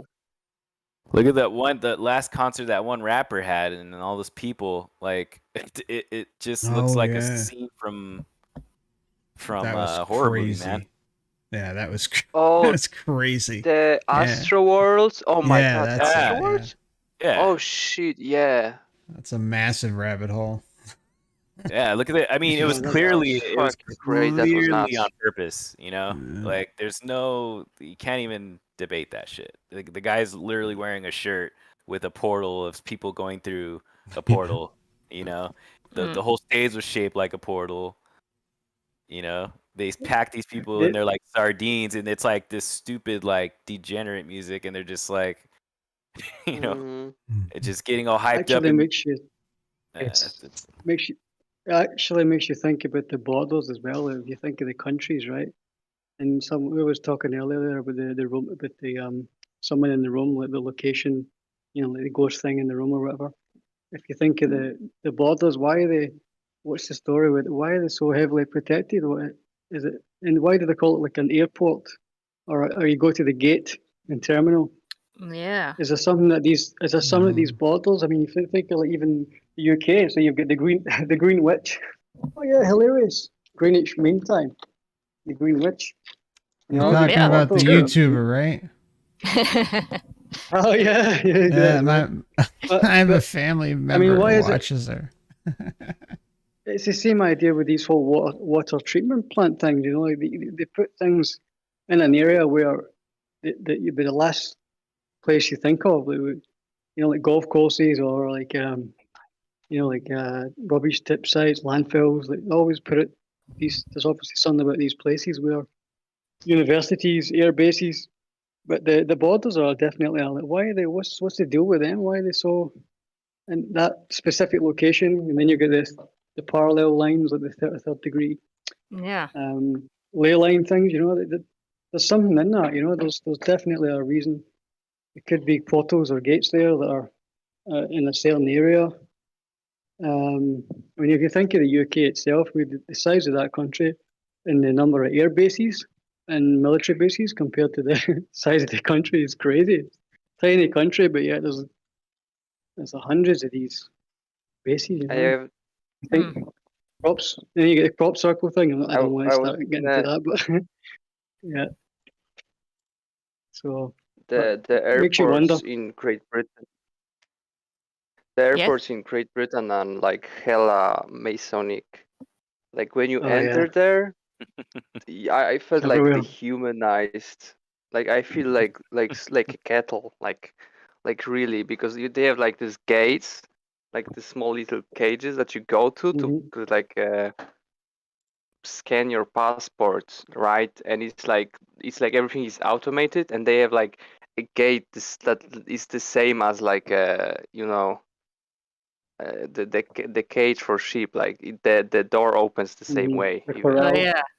Have you guys seen the airport here in I think it's Chicago? Yeah, I think you know it's about Chicago. this one? Yeah, that place. Yeah, that's it's just the And murals the and shit. murals. The horse, the horse. With Oh yeah, they have like the horse that killed its own. Oh, this the whole place is weird. Did you see they had the, I think what was it? They like installed in I don't remember what entity it was, but it was communicating with people as they walked by. I'll have to look it up. Oh no, it's Denver Airport. Denver Airport. Denver, yeah. Yes. Let me try and find it. It's ridiculous. I'll post a link for you guys. But anyways. John Denver's full of shit, man. Yeah. Oh yeah, they call it a chatty gargoyle. Here, I'll drop this in the chat. Gargoyles. But it's almost like they don't want anyone hanging around borders, you know, like stay away from it's militarized, you know, everywhere in every country it's the same. Even when you go in the boats in the ocean as well. I've lived in Australia. You don't even get 2 minutes peace when you're out fishing on the boat. They come and annoy you there. Like it's even just straying a few miles away from your bearings, away from your boat docking thing, and then they'll asking for all types of certificates. And they're massive in that. It's really bad in Australia. They they want to come on your boat and check how many fish you've caught. But yeah, it's just everywhere. Like. Yeah, they gotta herd people. Herd them. What do they want us staying away from? Like, what's the big deal? Like, what are we going? We're going to find the edge, like trimming, you know. Yes. Maybe that's where the simulation that has bugs, like a bit of glitches. Like you go to some places and there's more glitches than usual. Yeah, one thing I know for definite is that the aircraft they don't fly nowhere near as fast as they tell us they're flying, like nowhere near it. So I reckon the world is much smaller than we are told, but there's obviously must be other probably additional land, I would guess. But I mean, when you're actually on the plane, it doesn't look that you're like that high as you see from the ground. So that's this thing. But I think maybe that they can lose control of where these, because a lot of the research, I mean, I've looked into so many different topics I don't want to get into, like the Sasquatch thing and the cryptids, and in the forests you get the missing people thing, the missing 401. So connected to the forest, like portals in there as well that you don't see. And then it comes back to that rabbit thing you were talking about. People see these type of things in the middle of the forest, like no one there in remote areas. So it's like they open and close these gates at certain times of the year. You're talking about the eclipse, like when these portals are open or when they close. And then you have, if you look at what is it with the Gulf of Tonkin or in Asia, they're always like fighting over this certain sea, right? And they always use the whole fisherman excuse. Oh, they're trying to overfish, and then there's always like a race to some certain part of the water, or when at certain times of the year, or it's like maybe some portals opening up, they need to try and defend, keep people away from. So it's like they open and close, but it can get out of hand because there's too many, and maybe they're increasing. Maybe the number of them are increasing, and that's why they're freaking out. Yeah, that's another paranormal experience that I could add to my long list of weird crap that's happened to me in my life. I got lost in Yosemite one time. Oh boy! Oh, whoa! Man. We're talking about the missing 411. It's like yeah, Austin, dude. Like I and just that's the have biggest one. so much bull crap that I've been through. It's a It's hot stupid. spot. That's the Yeah. Yosemite's. Yeah, let's hear that, Yosemite's the Harold. big one. I didn't think Yeah, it was go. really much of anything. I just thought I got lost in Yosemite until years later, like realizing that it happens to a lot of people, and that damn, like, shoot, I'm lucky I came back because a lot of people when they go missing there, they're gone Another forever. statistic. Yeah. But long story short, I was just my stepdad and I went hiking up there in the winter. We were in the northern part, just the camping grounds. We had a truck and that was it. And it was snowing a lot the whole entire time. Just dumping. It was freezing cold. It was awesome. I love the winter. But in the morning we wanted to go for a hike and we started walking, and I was walking in front of my dad probably like 5 feet, like seriously not far at all. And I'm walking, and then it just gets kind of quiet, so I look back to see, like where he's at, because it got quiet all of a sudden. I mean, I'm talking about seconds. And I turn around and he's completely gone. Ugh. And I'm like, what the heck? So mind you, I'm like 13 years old, so I'm like, okay, what the heck? And I start running back in the same direction we were walking in, and he's nowhere to be found. It's like the only way he could have disappeared on me if he was Usain Bolt on steroids. Like, there's no way that he could have disappeared on me. It wasn't like there's a bunch of trees everywhere. We were like still on the campsite basically. So like I was like completely dumbfounded as to how he was missing. And mind you, it was snowing when we started. So when that happened, the sun came out and it was just like, okay, where am I? Like, what do I do? So I start walking towards our campsite, and for some reason, I'm like really confused. I thought I was walking in the right direction, but I ended up just walking off because there's a lot of snow on the ground, so I lost the trail eventually. And I walked for a while apparently. They said when they found me I was like about 10 miles away from the campsite, and I don't even think I was walking that long, but I was really far away from the campsite. And I found a payphone. I called 1-800-collect, and I was crying and like telling her, hey, I'm lost, I'm this and that. And the lady, she called park rangers and they picked me up. You're not coming back. I used to have the 1-800-collect loved the story so much they sent me a t-shirt. It had a Gumby on it, and it had 1-800-collect on it. But yeah, so that happened to me. I just I got lost in the wilderness. Wow. Yeah, that could have been. Oh yeah, it could have been really bad because I was walking, in the middle of nowhere. I could have walked, on a frozen lake or something, and anything could have happened. But as far as the paranormal goes, like as I started researching stuff and reading it, I things started coming back to me, and I was like, holy shit, like something paranormal happened. Like I didn't just get lost, because there's no way that he just disappeared on me like that. We gotta get you regressed, man. I don't even know if I want to. I know. We're talking about that. I know. I was reading some stuff, and then like people that reported that happening to them, and they would say things like they felt like something was either like something really evil was following them. Mm-hmm. And when I read that, I was like, oh yeah, I remember. Like I felt like the whole time I was being followed by something, and I was like, yes, I was young, but I was really athletic at the time. I've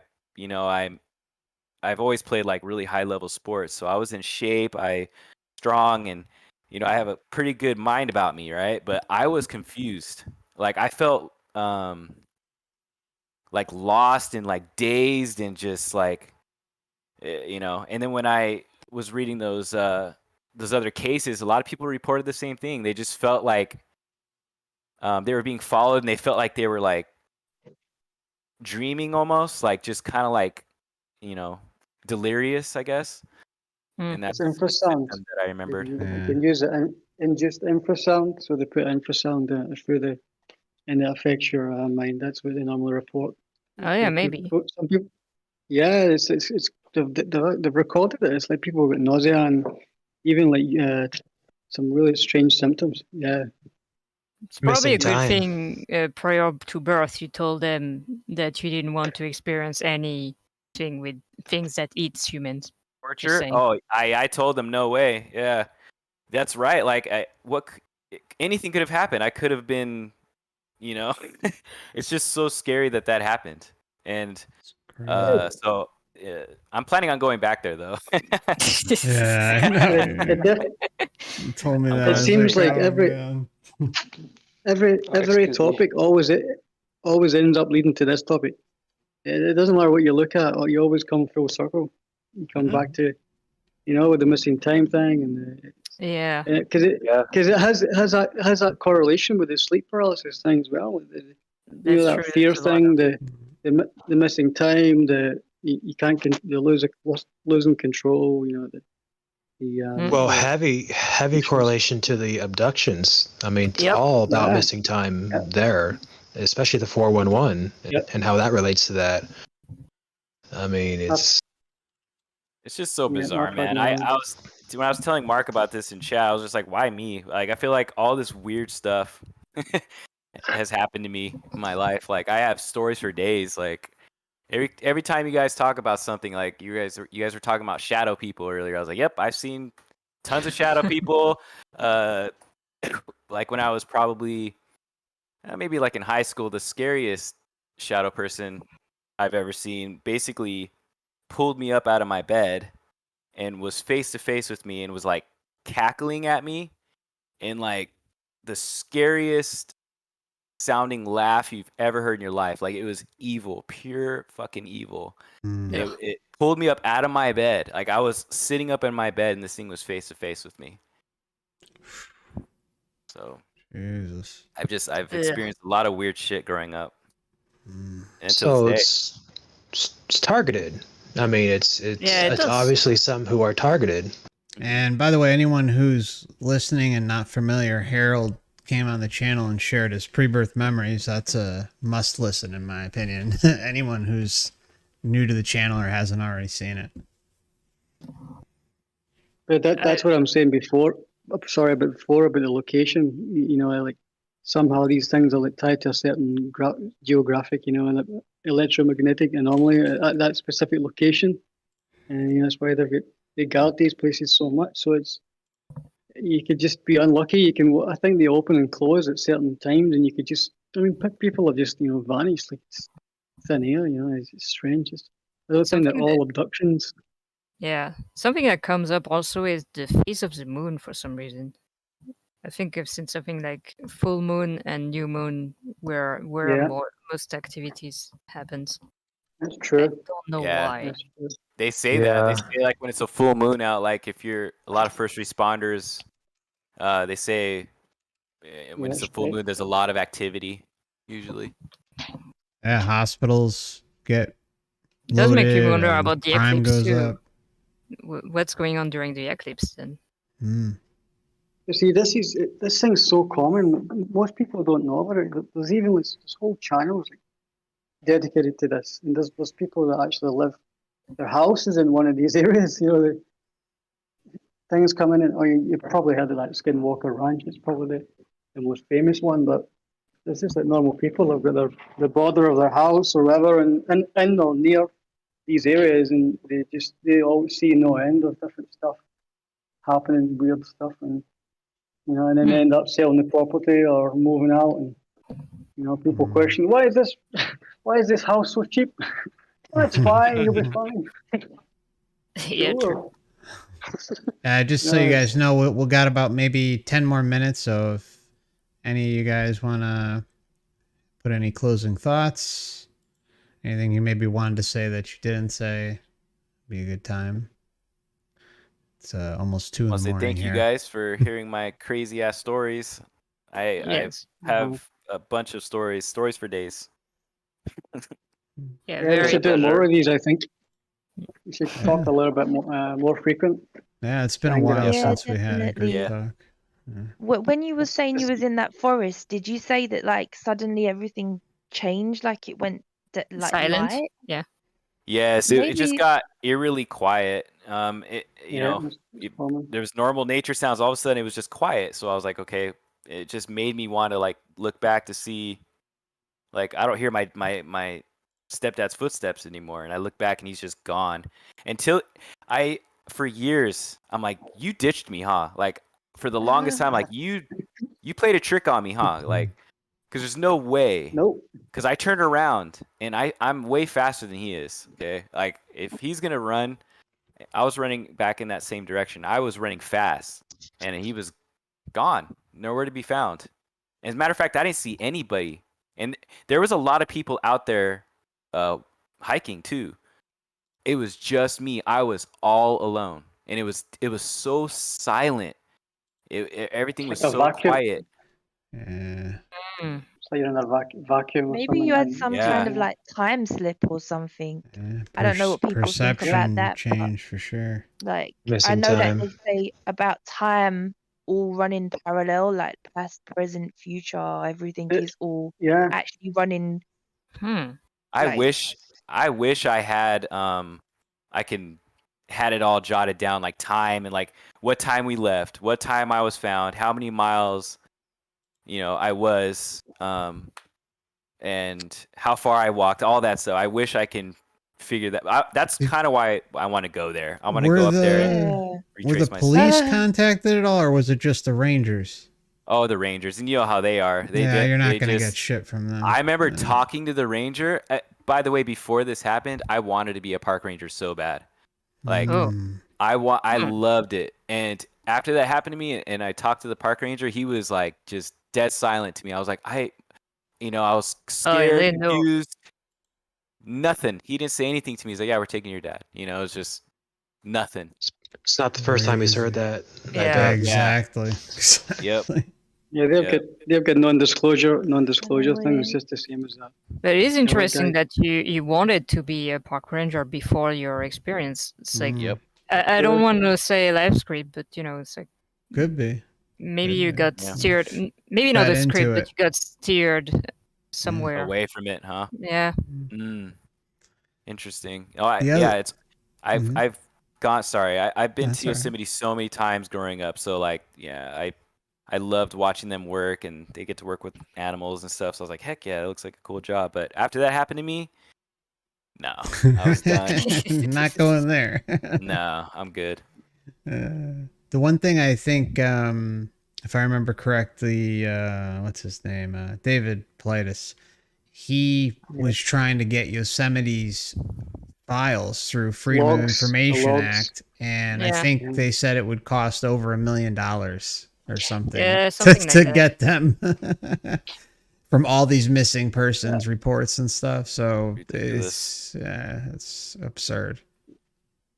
Yeah. I mean, for sure, there are weird things going on in the wild, especially in these places. Yeah, for some reason that's a hot spot. And it's a park. It seems like these national parks are the big ones. Sorry, go ahead, your answer. Yeah. Have you guys been there? Sorry, brother. No, we've got. Go ahead. We have our. I was just going to say we have our own crazy parks and stuff. And I mean, I've lived in Australia and New Zealand, the UK, and I've done a whole bunch of hiking there, and it's the same thing. But it's just not as reported as much as it is in the US, but it still happens.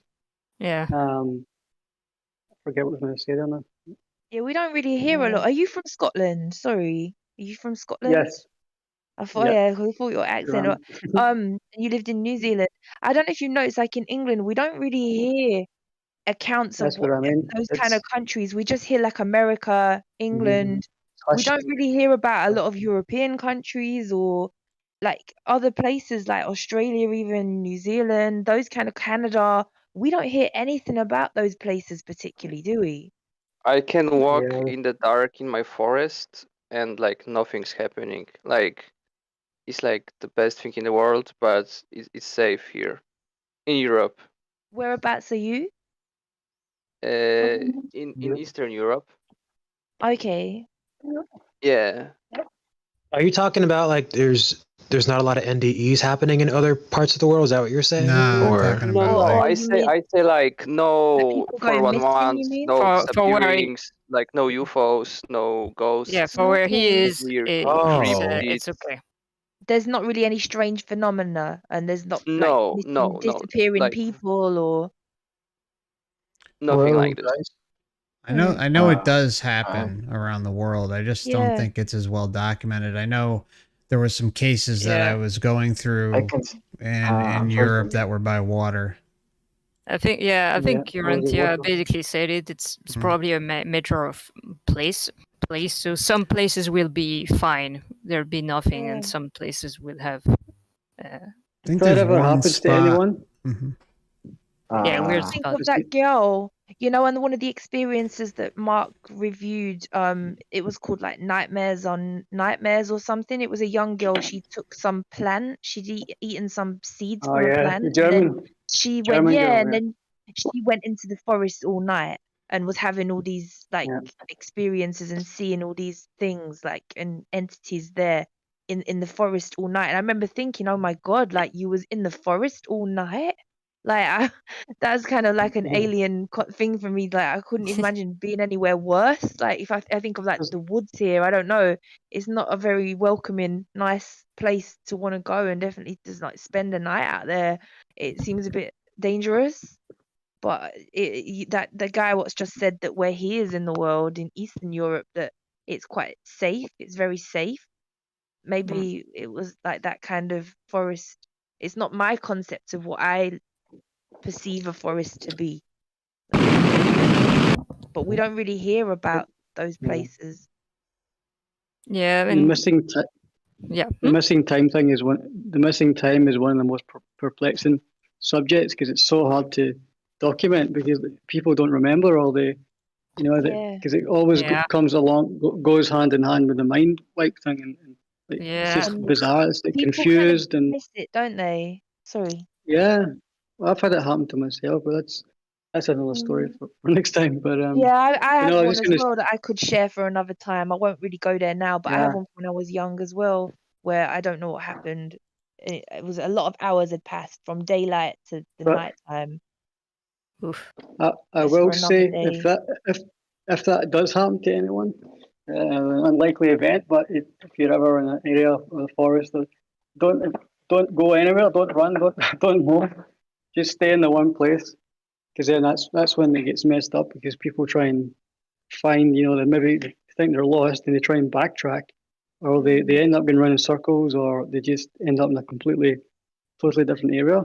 And so just don't move. Just stay put and wait until it passes, because that's how. If it doesn't pass, there's maybe that danger that it's not gonna pass. Yeah, that's true. Okay, my friends, I do have to wrap things up, but you are more than welcome to continue your discussion, and I might come and join you for a couple minutes after. I just got to wrap up the stream here, but I appreciate each and every one of you coming on, and yeah, feel free to keep talking. No worries. Cheers, everybody. Okay. Thank you. Hey. All right, everybody. Yeah. Have a good one. Mark. Thanks for coming on tonight. Thank you, Mark. Night. Good night. Okay, my friends. So we are at the end of today's stream. Just wanted to say really quickly that I do have 2 YouTube backup channels. There is also YouTube memberships if you're interested in joining. Levels 2 and higher include Discord access, as well as monthly members live stream and a year's worth of past live streams that are dedicated to covering the Soul Trap and go into some deep dives there. So if you're interested, feel free to check out the pinned comment or the description tab. And also the About tab has it as well. And all links are located there. I also have an Odysee if you're over on Odysee.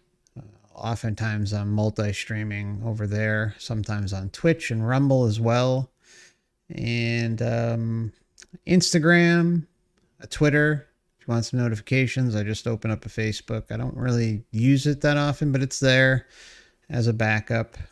And I think that about covers everything. So I appreciate everyone stopping by tonight. It's been fun. If it was Saturday, I probably would have been talking longer, but it's 2 a.m. here and got Matrix duties to attend to tomorrow. Anyways, so thank you. I appreciate you all. Y'all have a good rest of your week ahead, or a good week ahead, and we will see each other next weekend.